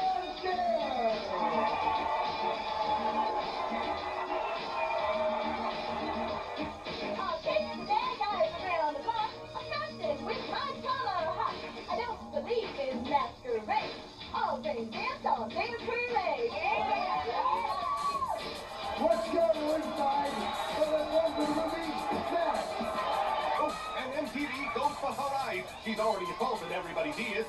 Hi, Glow fans. Motormouth Mike Morgan, the moves and maneuvers manual for this caustic clash combining colorful combatants. The winner of this run for the Rubies match counts as a semi-finalist first. And next week, the tournament gets even hotter as two powerhouses, Daisy and Justice, meet in a bout for the last semi-finalist spot. And the superhero, Thunderbolt, returns to the ring as she and her partner, Lightning, square off against the East-West connection, Hollywood and Broadway Road in a tag team explosion. And right now, Melody Trouble Dixon is taking over on Cheyenne Cher. If she can injure the Indian, she can cut down a fearsome aerial attack. And if she uses a voice again, it's assault with a deadly weapon. She flips over her shoulder, a rock and roll wrestler determined to pick on the low crowd. But she looks more like a joker than a queen. She goes for a choke. But Cher pushes her off. Now they go for the ropes. Cheyenne catches her with that slashing blade. Indian comes in, but MTV scoops her up. Oh, a bone-jarring body slam. You can't take the vixen lightly, even though her costume looks like it escaped from a rummage sale. She hauls her foe up, wheels her around, setting up for another slam, off the ropes. So Cher spins out and kicks her foe down. There's that great agility. Oh, a big splash for the pin, but the rocker forces her off, going for a choke. We've heard that tune before. Right now, she should be singing, I get a kick out of you. I tell you, fans, I'd love to see the cheerleaders in a match with Thunderbolts and Lightning. You'd see more flying there than at the airport. These Run for the Rubies matches have treated the fans to great action. You're seeing the cream of the crop. Cher mounts the corner. Melody charges. And the cheerleader uses her like a balance beam and flips her over. I always knew MTV was unbalanced. Cheyenne has a stunning cartwheel. She is hooked up. What will be you people split pins the rocker? But she punches her way out. Now biting her hand. The musical menace was being bounced around like a leaf in a windstorm and needed something to sink her teeth into. Ooh, a rope kick decks the Indian. That's that Kitty's training. She wants a girl to get down and dirty. And if Kitty ever got down, she needed air lift to get her back up. Oh, Cheyenne caught her with a drop kick from out of nowhere. Both girls down. The Indian still feeling the effects of that kick. And Melody seems to be reaching for something. Maybe it's oxygen. She could certainly use some now. Cheyenne Cher looks like she tried to have a powwow with a lawnmower. You know what? I'm going to do the entire human race a favor and remove her voice box.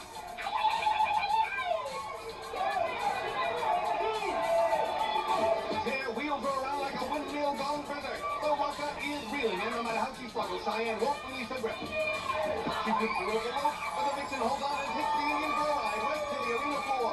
And the musical menace wastes no time in going out after her foe. But the cheerleader catches her on a monkey toss, and for the moment, MTV is flatter than a voice. Now the Cheyenne warrior goes for a leg, but the wrestler keeps her off. Both wrestlers are in danger of being counted out, and Melody tries to put Cher out, running her into that steel ring post. Now setting up for it again. Mellon, Trouble Dixon is way off key. She's so spaced out.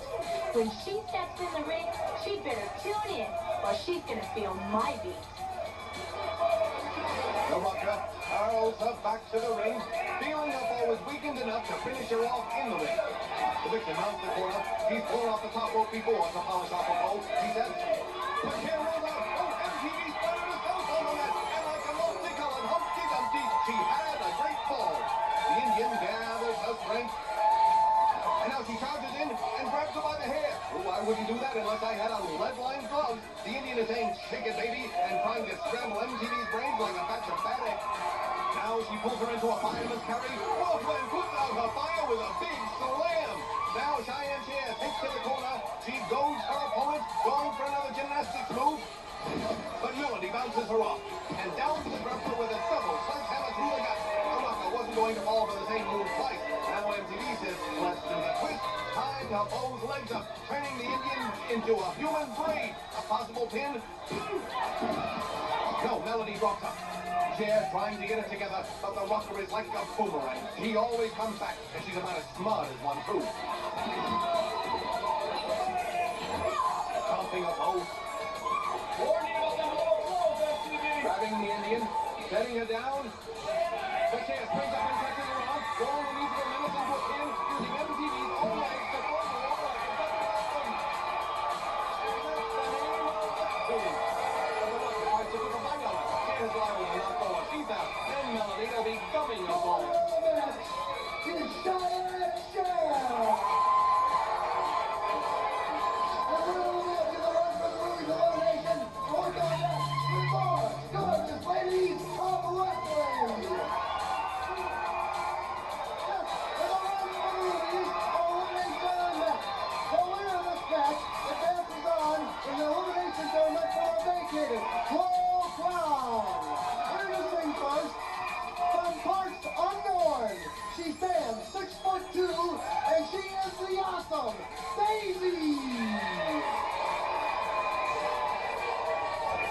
seems to have Aunt Kitty in a corner. I don't like this at all. In this One for the Rubies elimination match, also stands 6'2". She is from Harlem, New York, and she is the crime buster, Justice. Wait, the ex-cop is coming to the ring on crutches.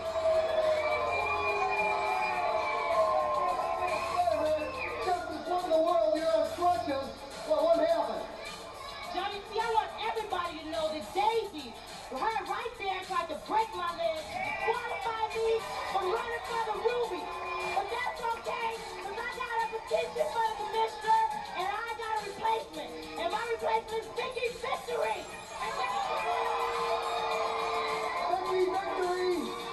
Vicky Victory is your boss. And the cheerleader is on her like fleas on a dog.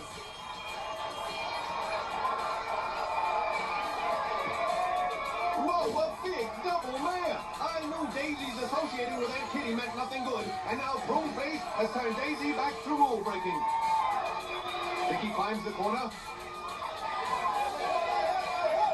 Woo! And flips the flower over from the top rope. High glow fans vote him out like Morgan in the broadcast booth for this quintessentially quick favoring quarrel. Justice brutally inserted Daisy's hands, and the cheerleader taking over for her. The girl from Vicksburg sitting on the corner again. Whoa! And she drives the bow down with a flying cradle. The flower must have thought if Justice couldn't wrestle, she'd walk into the semifinals. But that plan seems to have backfired, as the cheerleader is doing a number on her. She hurls it to the ropes, and ooh, Vicky gives her a taste of her medicine with a big boot. She's doing it for kicks. Now going for head scissors. Yes, she brings the tall grappler down. Aunt Kitty is beside herself, and there's barely enough room for one of her at ringside. Despite her plan, the cheerleader is controlling the match. Into the ropes. She flips in for a high kick, but misses. And Daisy boots her down. The girl collapsing like Aunt Kitty's scale. I don't understand Daisy. After finally ridding herself of Gremlina, why would she sign with Kitty? That's going out of the frying pan and into the fatty. She slams the pom-pom girl with such force, she's knocked off her feet as well. Justice standing in Vicky's corner, cheering her on. But the big flower takes over. A whip to the ropes. And she pulls her into a shoulder hold. The tall grappler setting Vicky like a missile on a launching pad. And she crashes her down for an unhappy landing. That height alone was enough to give you a nosebleed. Daisy, hoping the cheerleader's back, will wind up as frayed as a pom-pom. The big flower sends it to the ropes. And again pulls the foe into a shoulder haul. Vicky unable to block it. The grappler ready to dump her. But the cheerleader holds on and takes Daisy for a ride. The big flower looks more like a potted plant right now. And the action is even hotter next week. Two semifinalists vie for the second final spot in the run for the Rubies as Beasty battles Cheyene and Cher. Plus, Stinky returns to take on the traitorous Natasha. And the big one, fans, the wild card battle royal. That's next week, right here on Glow. The grappler able to force Vicky off. Ooh, Daisy attacks Justice with a headbutt. And goes after the cheerleader. She's pounding away on the grappler's gut. A fist liable to come out the other side. She grabs her by the legs, pulling her out of the corner. And into the Mormon swing. That's like being on a roller coaster with no safety bar. She sets and hurls the girl from Vicksburg over the ropes. The cheerleader, dazed, dizzy, almost out of it. And the big flower heads out to finish the job. That's got to be Aunt Kitty's orders. She wants her girls to step up the punishment and put the hurt on their opponents. He hurls her into the front row. That's probably the first time that guy got hit by a cheerleader, and it wasn't his fault. And the tall grappler goes right after her, slamming her to the ring apron. This match hasn't been a picnic for either girl, especially since it was invaded by a big red Aunt Kitty. The cheerleader collapsing from that ram into the ring post. The big flower sliding past her towards the ring. Justice threatening a foe with that crutch. And Vicky Victory runs in with a drop kick that has no effect. She's too weak to put anything behind it. And the big flower leaps into the ring to take over on the grappler. Whipping her to the ropes. Oh, a big boot collapses her like a house of cards. And it looks like the cheerleader was dealt the dead man's hand. Daisy all over her like a cheap suit. Taking her around the ring. She hauls her up. Ooh, drops her like a bad habit. Oh, slams her in a have to move your front to the back. And the big flower grabs her up for another. Whoa, she's slamming her at will. And Vicky looks like she may need a wheel if this assault keeps up. The tall grappler relentless in her attack. Scooping her foe up. Oh, into a backbreaker. And Aunt Kitty is loving it. I haven't seen her smile this much since she hijacked into dessert cart. Daisy continues to go after the girl from Vicksburg. She hauls her up, around and into the ropes, and she sets for that devastating side suplex. Whoa, Justice topples her with that crutch, teeing off on her like Arnold Palmer on the 18th hole. She is down for the pin. And Vicky Victory steals a win with Justice's help. Wait, Johnny C's coming into the ring. Telling the ref what happened, the official spots the crutch, and the ex-cop is ready to take off Johnny C's head. And believe me, that would be an improvement.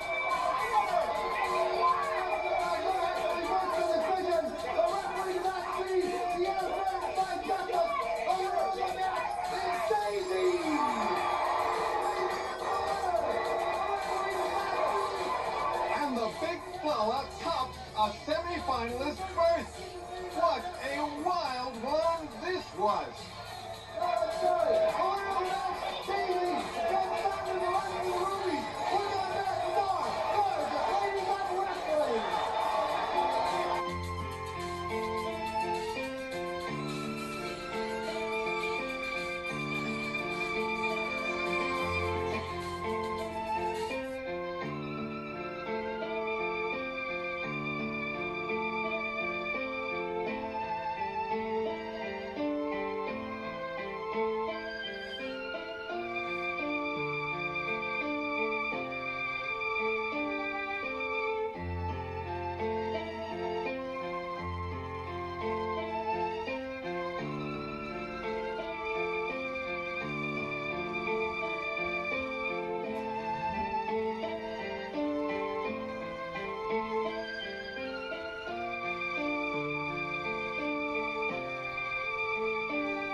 Ladies are wrestling. The result of Natasha relinquishing the Glow crown, the commission has decided to fill the championship vacancy with a tournament. The greatest tournament in the history of wrestling. The Run for the Rubies. It's the World Series and the Super Bowl all rolled into one. It's the greatest tournament in the history of wrestling. The Run for the Rubies. Right here on Glow. Gorgeous ladies are wrestling. This match advances on in the tournament for the vacated World Crown. Introducing first, from Leningrad, USSR, the powerful Russian, Tanya. The Americans have no hope.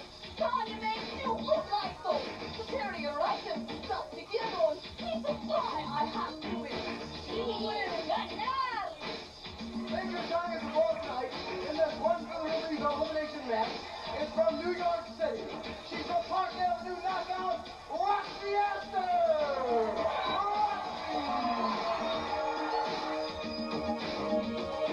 When you meet with Roxy, you better beware, 'cause I'm really strong and debonair. This just that girl never backs down, 'cause all she wants is World Crown.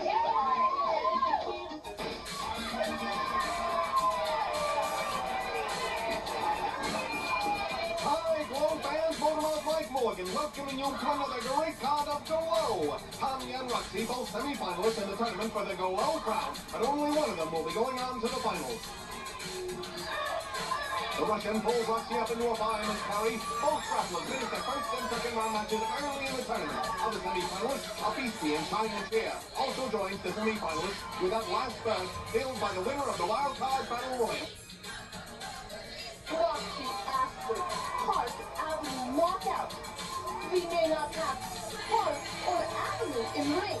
but I will provide knockout. And Roxy cuts her down with a double chop.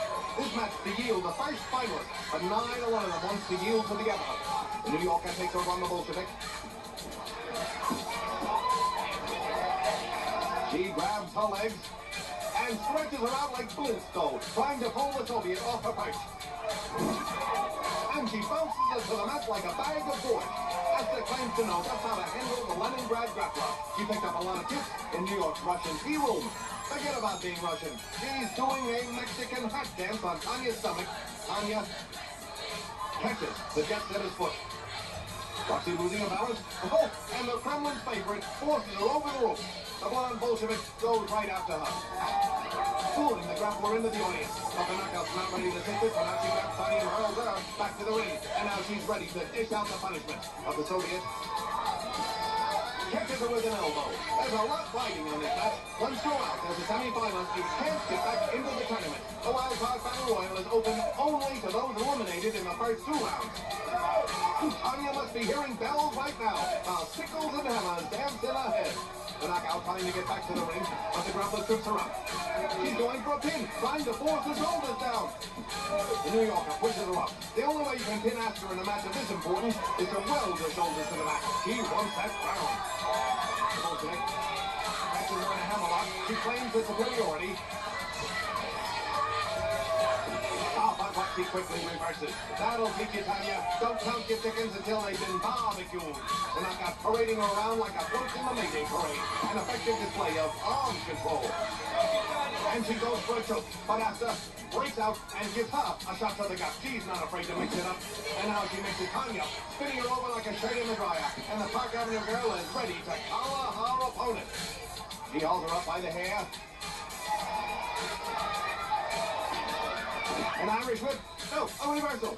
And she catches up in a big back drop. The knockout's back hitting the mat hard. And her tailbone is probably hoping to move to a safer neighborhood right about now.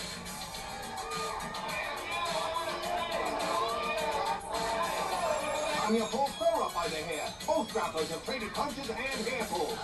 Into the corner, Roxy.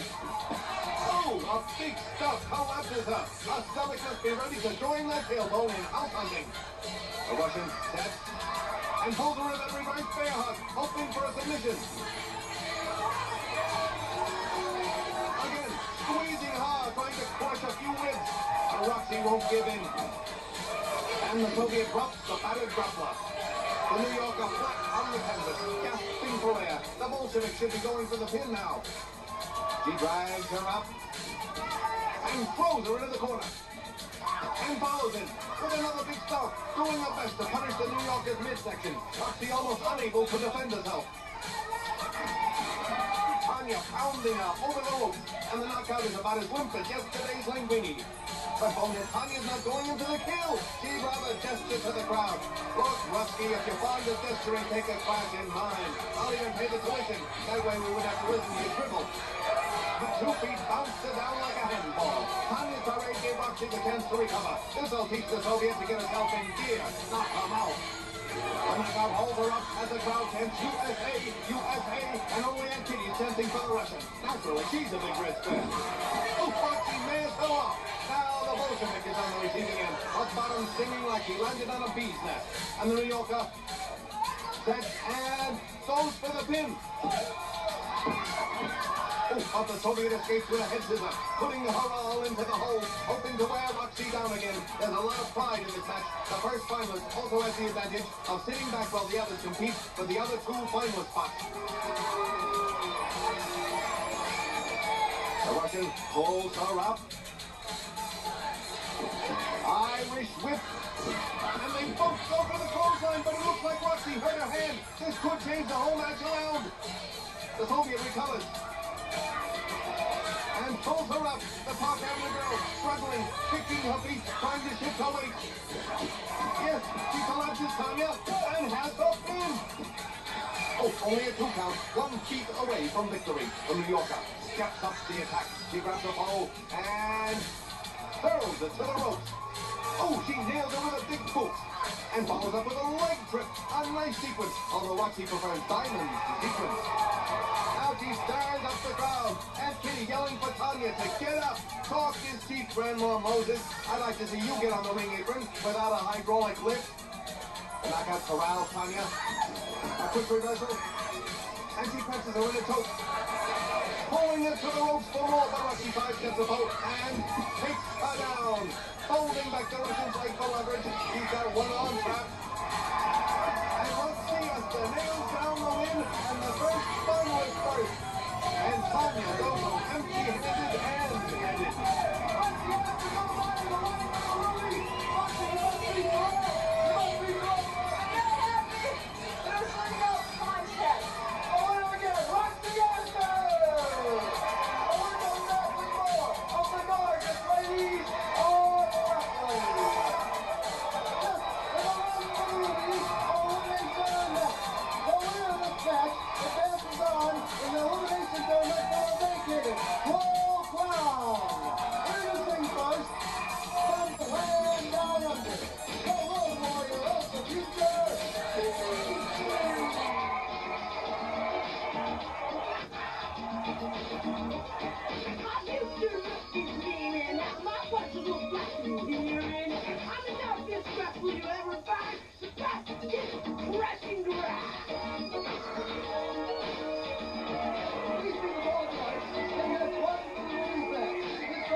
For a finalist spot.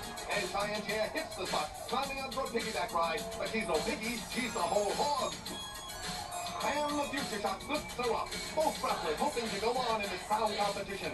Roxy has already knocked the spot as a finalist with 2 other positions remaining. And the road hog hauls her up. And ooh, drops the Indian to the mat. I just can't see the beast with a gold crown. That's like putting a mini skirt on the Statue of Liberty. Of course, the warthog knows all about statues. She fights pigeons for squatting rights to them. The proud Indian trying to shake the cobweb. Of course, if he took all the cobwebs from Beasty's head, it'd wind up empty. The wild woman charges. She grabs up Cher, saying, "I've got you, babe." She says, and hurls her over her back. Cheyenne's spine forming the phone number of the local chiropractor. I understand Dr. Grope wanted to be a chiropractor, but his parents wouldn't take any back talk. Now the Indian leaps on a pole and catches her in a side headlock, grinding away on a Cro-Magnon skull. But the root hauls her up. Ooh, and into a vicious spine breaker. Cheyenne's back binding up in more pieces than a jigsaw puzzle. And Beasty still demanding cheers. She'll get them when she leaves. Cher makes it to a beat. And takes over with another headlock. Ooh, the warrior heaves her over. The roadhog is primed for this match. She knows if she loses now, she's out of the tournament for good. The upcoming battle royal is only for those eliminated in the first and second rounds. Cheyene takes her O down. The future shot rocked by that turnaround. And the Indian is ready to declare war. Both wrestlers paint their faces, but Beasty would look better in aluminum siding. The agile Indian climbs up home like an ugly totem pole and takes it down with a head scissors. The only time Bugs displays any agility at all is when she's using a knife and a fork, and that's a rarity in itself. The wild woman describes finger food as anything she can get her hands on. Roadhog catches her from behind, blocking her into standing backbreaker. She centered her attack on Cher's spine. She dumps her, but Cheyene holds on, taking the beast with her. Not the best choice for a traveling companion, especially if there aren't any air stick bags around. The two grapplers size each other up. Obviously, the warrior size is extra large and extra ugly. Beasty is so dumb. She hits her head on the third turnbuckle just because it feels good when she stops. She's got her up in a body slam position, upspring out to the crowd, threatening to throw the Indian to them. And if Beasty were thrown to them, they'd throw her right back. She slams her down pounded the canvas hard. Her brute strength has been able to keep the high-flying Cher intact.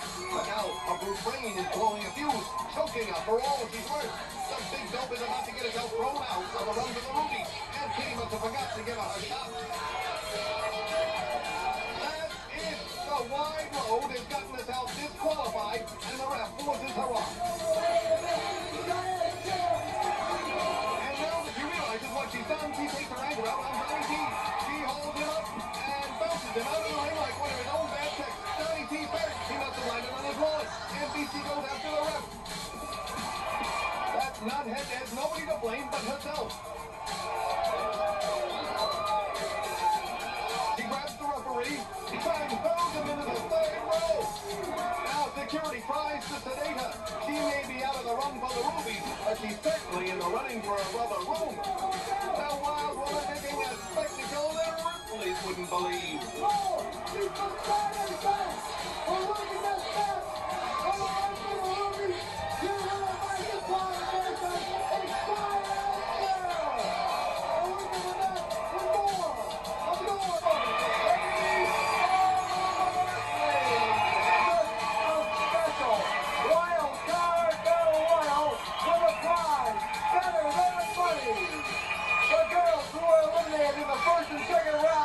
In the run for the Rubies Elimination Tournament, have a chance to capture a wild card first in the run for the Rubies Elimination Tournament by winning this Battle Royal.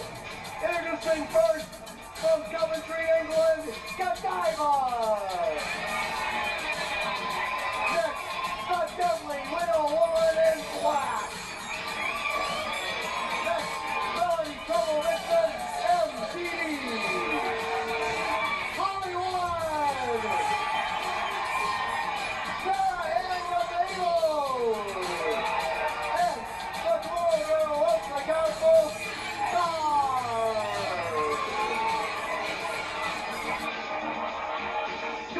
Vicky's victory. Late last night she said to me, "Gotta come on over for a while." She wanted me to fix her bathroom tile. Interesting now for the run for the Rubies Elimination Wild Card first Battle Royal, Tiffany Mellon. Next to Superhero Lightning, Zelda the Brave. Tulsa! Faith, the farmer's daughter! And Vicky Victory, the cheerleader! Again, this time, babe, this a big battle royal for the run for the Rubies! Oh, and they're drawn to each other like moths to a flame. But it looks like Johnny T's the one getting burnt. Usually, Mr. Slick is out at the first sign of danger, but this time he's caught. High go fans motormouth Mike Morgan calling the action in this raw, rigorous Rubies Run Royal. The winner of this match cups the last semi-finalist berth in the tournament for the crown, and she faces Daisy for the finalist position next week. Remember, the only way to eliminate someone from a battle royal is to throw them over the top rope. But nobody's going out without a fight. And it looks like Tulsa has Mabel ready for the taking. She's got her on that corner right by the crown. But Hollywood comes over to break it up. And Kitty charges Mrs. Stallone at Johnny T's table. The old windbag trying to start some trouble. Probably hoping to draw some of Stallone's charges out of the match.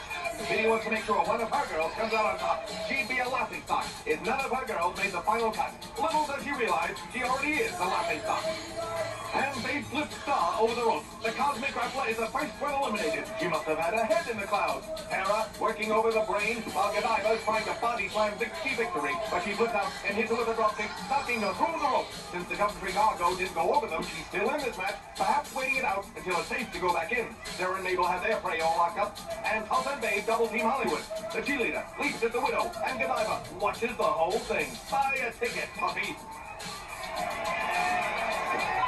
Finally heading to the ring, but Mabel bulls her off. The crush of grapplers on the rope, bouncing the plump pudding from the apron.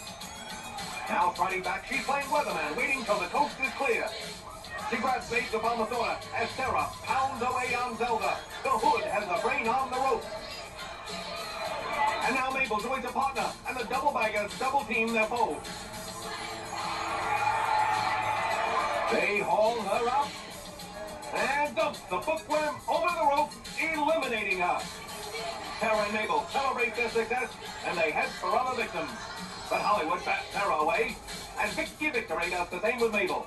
There's a gridlock of grapplers in the center of the ring, and the masked menaces just seem to be getting in everybody's way. And if there was half a brain under those hats, they let the others do the dirty work while they lay back. Godiva's made a career of that.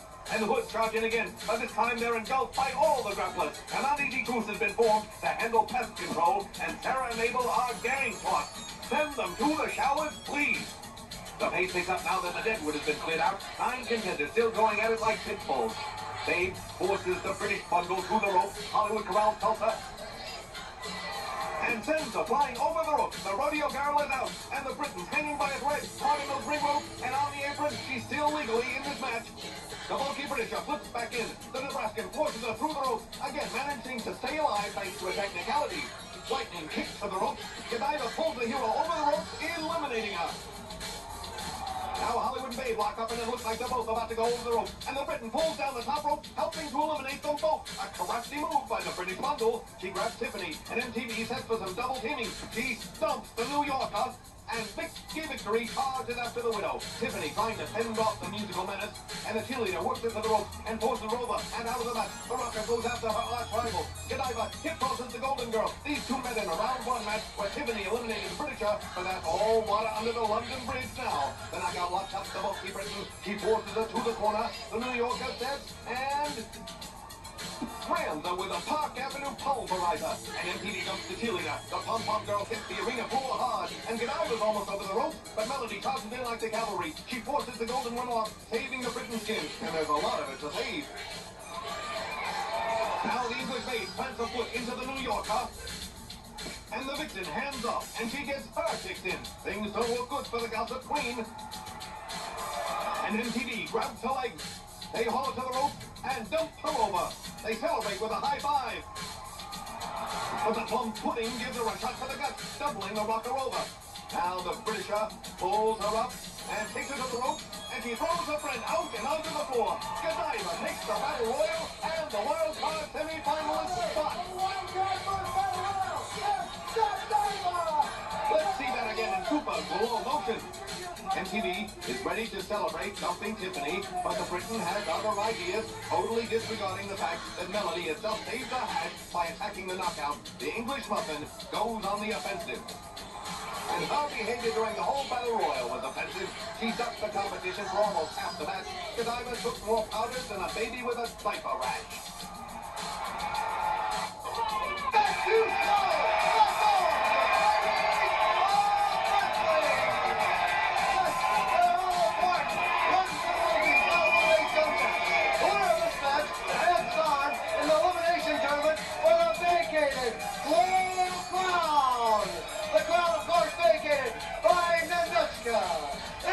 First, from parts unknown, standing 6'2", the awesome Daisy!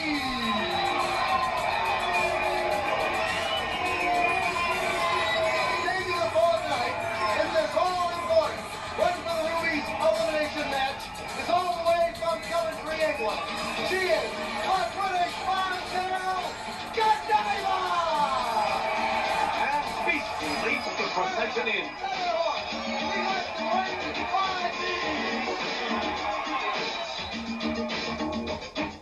Choosing love is overrated or not yet truly emancipated. In the States, I seem to incite rages because you're all in the bloody darkness.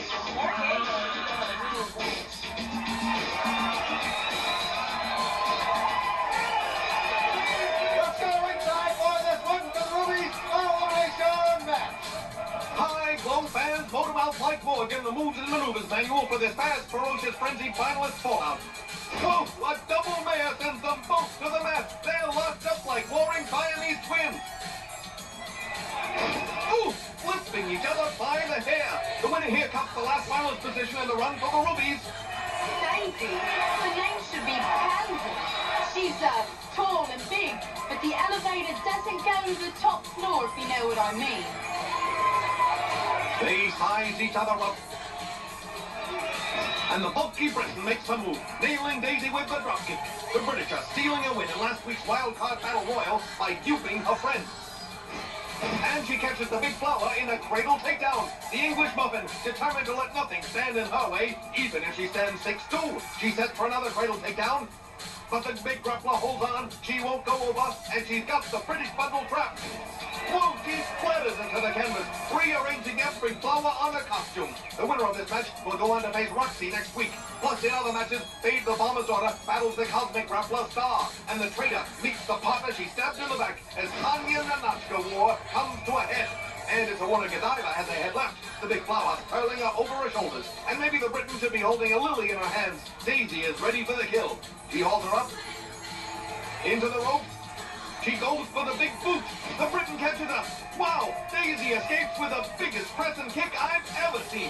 And she's got a bow hung over the ropes like a drunken sailor. And it's been anything but smooth sailing for Godiva. The big flower says, whoa! And she takes her over with a snap suplex. The British bundle is being taught a wrestling lesson.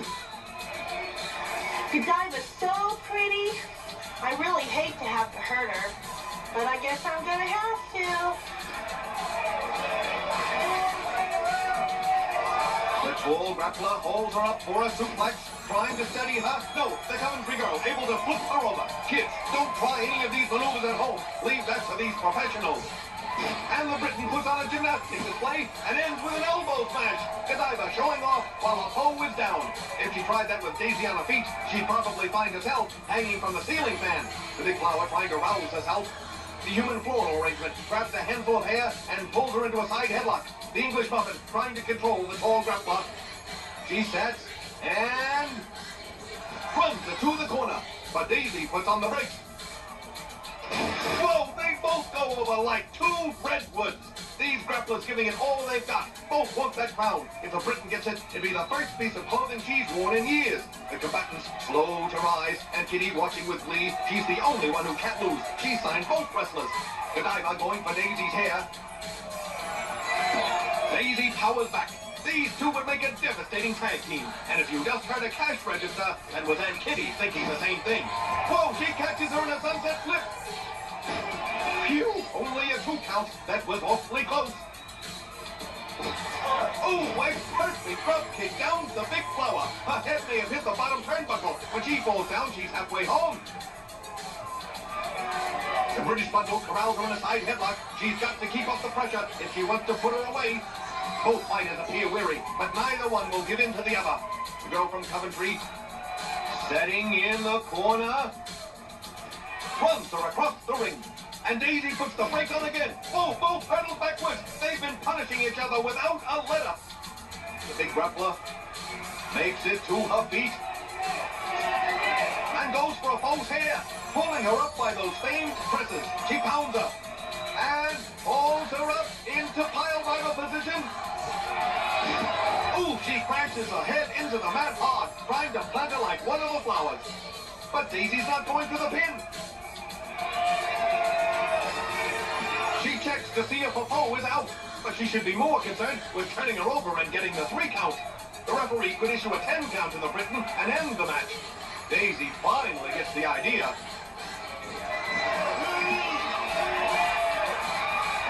But Godiva hauls her over in an arm drag. The big flower waited too long, and now her foe is going for a pin. The tall grappler struggling, realizing she's blundered. The British bundle trying to keep her down for the count. Godiva leaning into her, pushing her down. Wait! She's using the bottom rope for leverage. She gets the pin. The Coventry girl steals another win and goes on to the finals.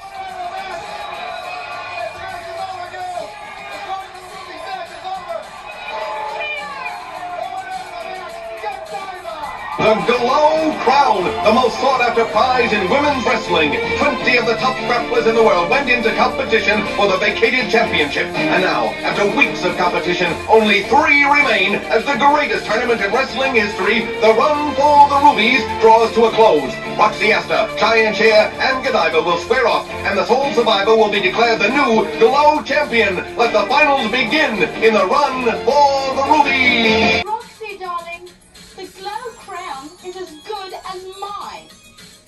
The match is long. Outdoors, ladies Roxy barely able to put himself back together for this most important match. For the vacated gold crown. The crown, of course, vacated by Natasha. Introducing first from Coventry, England, the British bombshell, Godiva. She's left the ring by Beasty.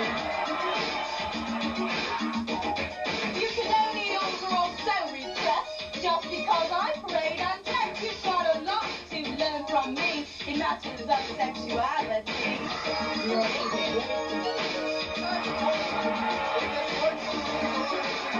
She's from New York City.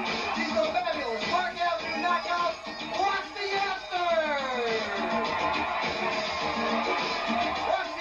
up against Godiva in this run for the release elimination. When you meet with Roxy, you better beware, 'cause I'm really strong and debonair. This jet set girl never backs down, 'cause all she wants is the royal crown.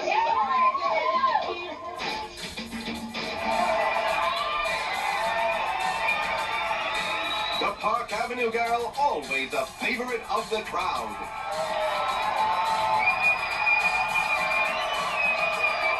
Roxy taking her time. Godiva's going to look in and start this match, Roxy. You don't have to tell her twice, she's raring to go. Let's go to the broadcast booth for the Cleveland Rubies elimination match. High glow fans, Motormouth Mike Morgan calling all the action for this fierce final featuring furious femme fatales. Godiva stealing away into the finals, topping the wild card fight in the battle royal, and then using the ropes to pin Daisy in the semifinals.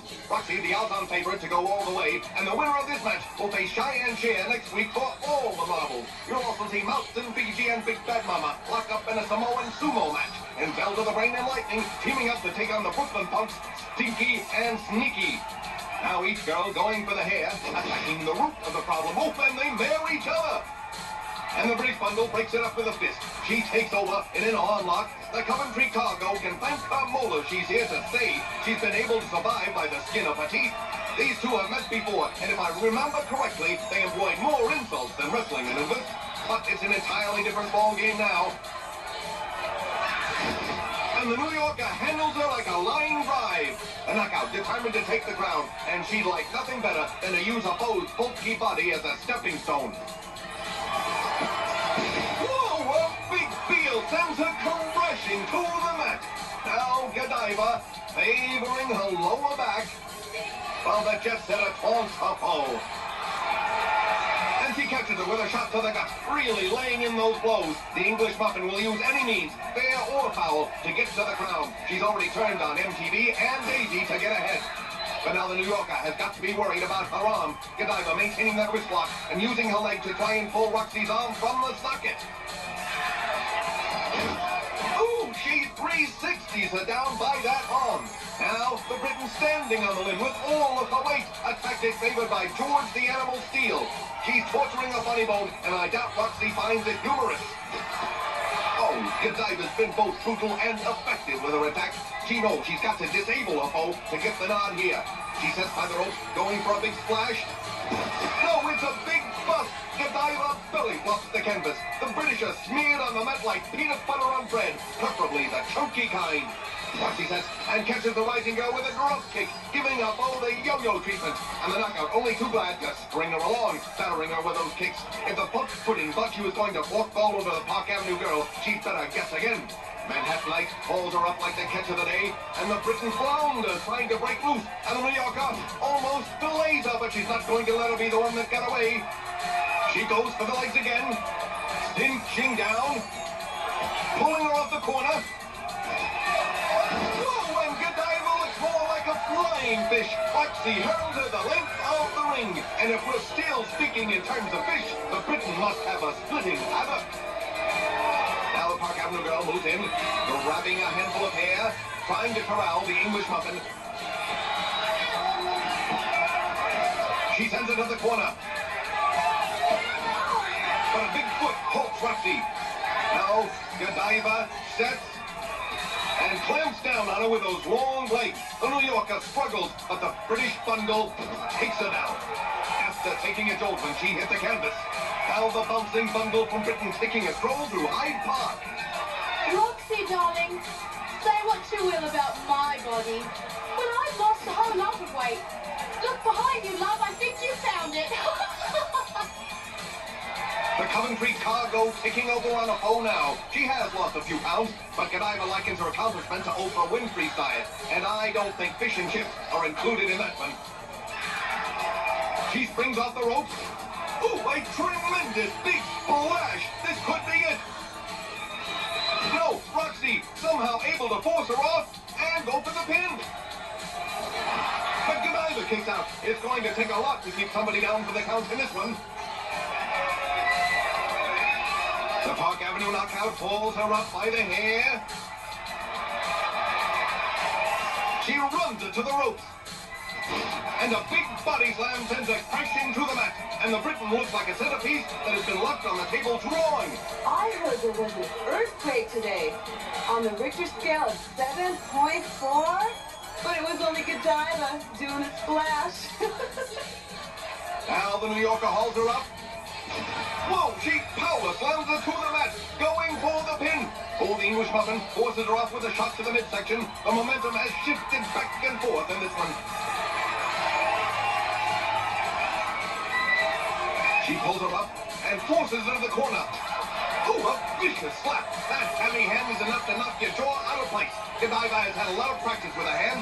She used to slap her dates when they didn't get fresh with her. Oh, she collapsed Roxy with that low kick.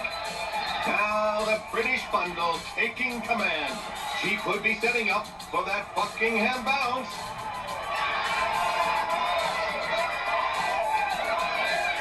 Yes, she charges in full force. Oh, but the knockout flings her off. She was ready for that maneuver. And now she heads out after her foe. She slams her hard onto the ring apron. Oh, a big kick catches her. Never underestimate how long Godiva's legs are. She and a horse wear the same size pantyhose. The knockout ran up to Johnny C's table. Careful, girls, that's his favorite hiding place. He's always got something going on under that table. And Roxy wants to put Godiva under. And the referee continues his count. The grapplers are tied up like an old pair of sneakers. If there's a double countout, technically nobody wins this match. There's the bell. And Godiva looks like a trampled flower bed. They don't care about the decision, and they care even less about Johnny C. They're out for blood.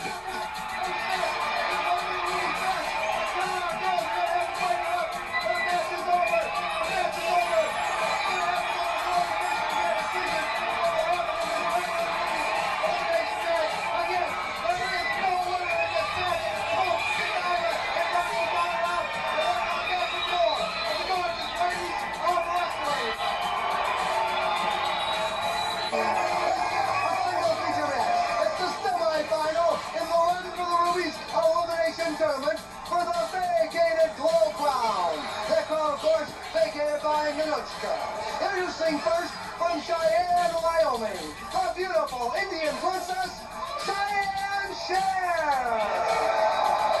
You know, Vicky, Roxy and I have been friends ever since we arrived at Club. It's going to be so hard to face her as an opponent. Well, I hope when you win the Globe Crown, you won't forget your friends. How can I forget Roxy? From New York City, she's the fabulous Park Avenue knockout, Roxy Esther! Roxy! Again, this match, a semi-final match in the Run for the Ruby's Elimination Tournament. Let's go to ringside for it to be a great scientific match. This bout has all the earmarks of being a classic.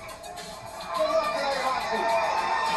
All right, fans, Motormouth Mike Morgan, the Moves and Maneuvers Manual, for this captivating confrontation culminating in pound combat. The winner of this match will face Godiva in the final for the Globe Crown.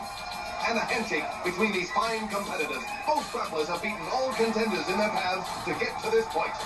They lock up, neither one gets the advantage. Both Roxy and Cheyene share fine scientific wrestlers. The Indian has speed and agility going for her, and the knockout has the power advantage and is a master tactician in the ring. A little cat and mouse going on now.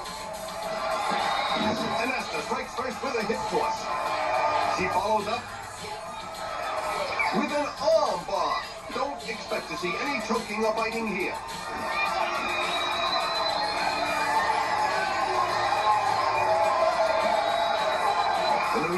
going for a leg. And she works her into the figure 4 leg block. And Roxy applying the pressure, planning to nullify Cher's speed with an early assault on her legs. The Indian struggling, trying to break the hold. The Park Avenue girl turns over, maintaining the figure 4. Look at that display, using a whole body for extra leverage. Cheyene able to flip her back over. The jet setter trying to cinch the hold down again. She can't. Roxy breaks. And right now, the edge goes to the New Yorker.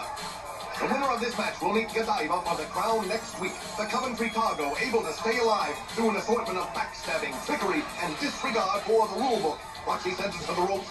Setting for a backdrop. Cher able to flip out and over. She catches it with a boot. Ooh, a slashing kick right to the jaw. That's like Mike Tyson's knockout punch. Asta stunned by the blow. The crowd loving the action. Into the ropes. No, a reversal. And they go around until the Park Avenue girl takes charge with a heel. The jet setter following up. The Cher uses her legs.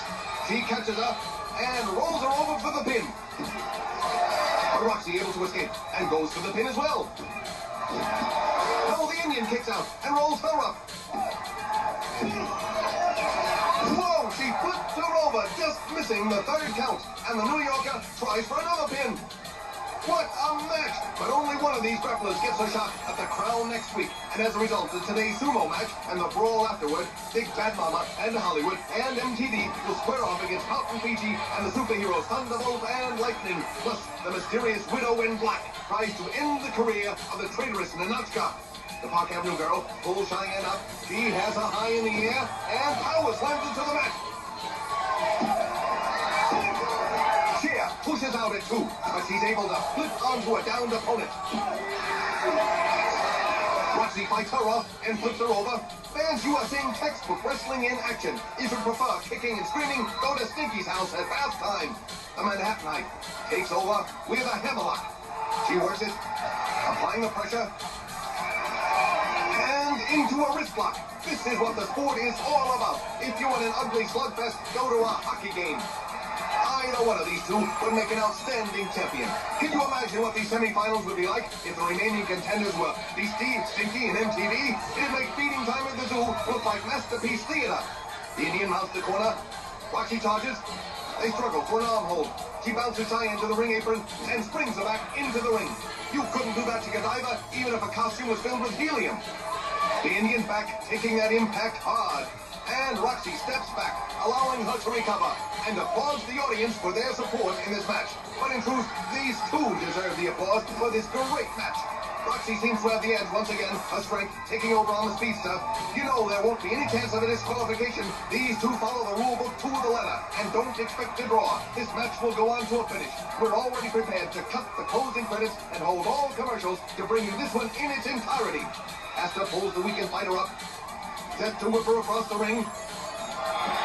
No, Cher reverses. And Roxy rebounds, catching her in a sunset flip.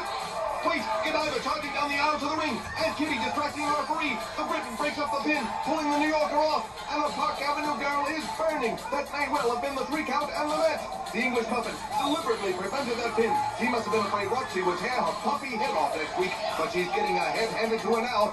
The plump pudding, struggling with the arch enemy. I bet her plan was to get the knockout out of the match at any or all costs. The British Bundle knew she didn't stand a chance against a fired-up Roxy, who already beat her to a pulp once before. And by pulling her foe out, she's ensuring she'll meet the smaller and less experienced Cher. The referee counting the Manhattanite out. She's boiling, too enraged to realize she's falling into the weighty one's trap. There's the bell. Roxy's been counted out, and Godiva's trail of treachery has taken her to just a heartbeat away from the glow crown.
for the Glow Crown, the run for the movies. Cher springs off the rope with a body press, but Godiva catches her and dumps her. High fans moan out Mike Morgan in the broadcast booth for this history-making battle. Goldie Britain taking over on the Indian. Pounding a stomach like a punching bag. The English muffin pulling out all the stops. She's used every trick in the book so far to get this far. I've got to be ready for Godiva's Buckingham bounce. If the choking and gouging doesn't get to, the dead weight will. Fans, let me take this opportunity to thank everyone who helped make Glow the great hit business season. We couldn't have done it without the fine people at the Riviera Hotel, President Arthur Waltman, Mark Sherman, Barbara Hayes, Sam DiStefano, and all the employees, the technical crew, and everyone who works behind the scenes, and most importantly, you, the fans. You proved all that glitters is Glow. Whoa! Cheyene flattened her like a triple flow event, and now she takes over with an all-bar. Godiva engineered Roxy after's elimination from the tournament, so she could face the lighter, less experienced Indian. But now that doesn't look like such a good idea. She punishes her with a bow and arrow. But the Coventry cargo flips her over. She'd rather get a crew cut than give up now. The Britain sets and catches her with a big throw-up kick. Both grapplers can fly. They had a gymnastics match some weeks back that people are still talking about. He takes control. Oh, a shot to the gut. And she sets for a suplex. But Cher blocks it, hooking Godiva's leg. She sets again. But Cheyene stops her once more, locking her leg. The Indian putting on the great defense against that punishing maneuver. Godiva's lost. But Cher isn't. She takes her over in a suplex of her own, and the crowd goes wild. Let's face it, they'd rather see the Britons horse wear the crown before she does. The Indian scales the corner. She sets, waiting for a prey. And she crashes into the human teabag with a big forearm smash. Now she grabs her legs and turns her over into the Boston Crab, punishing her back with that submission hold. Oh, the bulky Britisher flips her out. Cheyene could be making a mistake by going for a submission. Godiva would tell her she's for the crown and then steal her back. Cheyenne, Cher, I heard what you said about me not being able to get my butt off the ground. Perhaps you're just jealous because you've got the body of an underdeveloped 14-year-old boy. Godiva, proud of her body, if they gave her her weight in gold, she could save the British economy. She sets in the corner. Ooh, she slams the bow with that bulldog. The Indian down, dazed on the mat. The lumpy Londoner, happy with this kind of event, she can taste the crown now. She pulls Cheyenne Cher up by the hair and takes her up into a shoulder haul, walking her around the ring, showing off for the crowd. And she does her. No, the Indian holds on and rolls her into a pin. She's down. This could be it. No, only a 2 count. But that close call may teach the Cockney not to be so cocky. Godiva had to use all her dirty tricks to make it to the finals. She turned on MTV in the Wild Card Battle Royal, used the ropes to pin Daisy in the semifinals, and held Roxy out of the match until she was counted out. But now the teabag looks like cannon fodder. The Indian follows up on that drop kick, pulling the English muffin up by the hair. Into the rope. No, a reversal. But the plucky girl catches her in a sunset flip. Godiva down again. Whoa, Godiva just able to kick out. You may have to glue her shoulders to the canvas for that 3rd count. She trips her foe, pulling her down. The Coventry cargo grabs both legs. She's setting for something.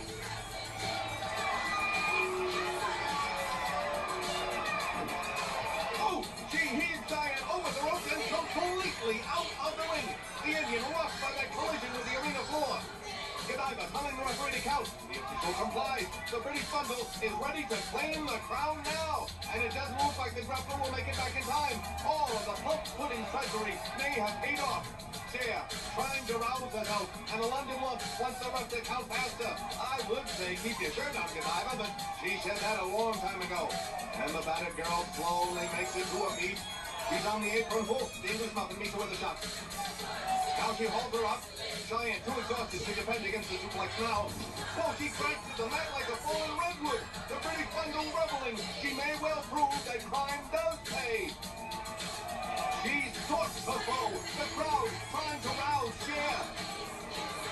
But now the Briton pulls her up. All the way up and into body slam position. And he dumps her on the turnbuckle. Taunting her, making her view the crown and slipping away from her. Godiva's mean streak is as wide as she is. She yanks her off that perch. Ooh, and slams her down again. The Britisher enjoying this as much as the 5 meals he already had today. She punished her with that sledgehammer. The abused Indian can barely hang on. The bulky Briton pulls her to finish her off. Godiva sets for a slam. Oh, the referee caught as she turned. The official count. And Roxy appears out of nowhere. She plants both feet on the Cher's back, toppling them both. And Cheyene lands on top. She hooks her both legs. She's got a pin. Yes, we have a new champion. And the Indian princess jumps for joy. She's won the crown. And Godiva goes home empty-headed.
I'm going to defend the crown with honor and dignity.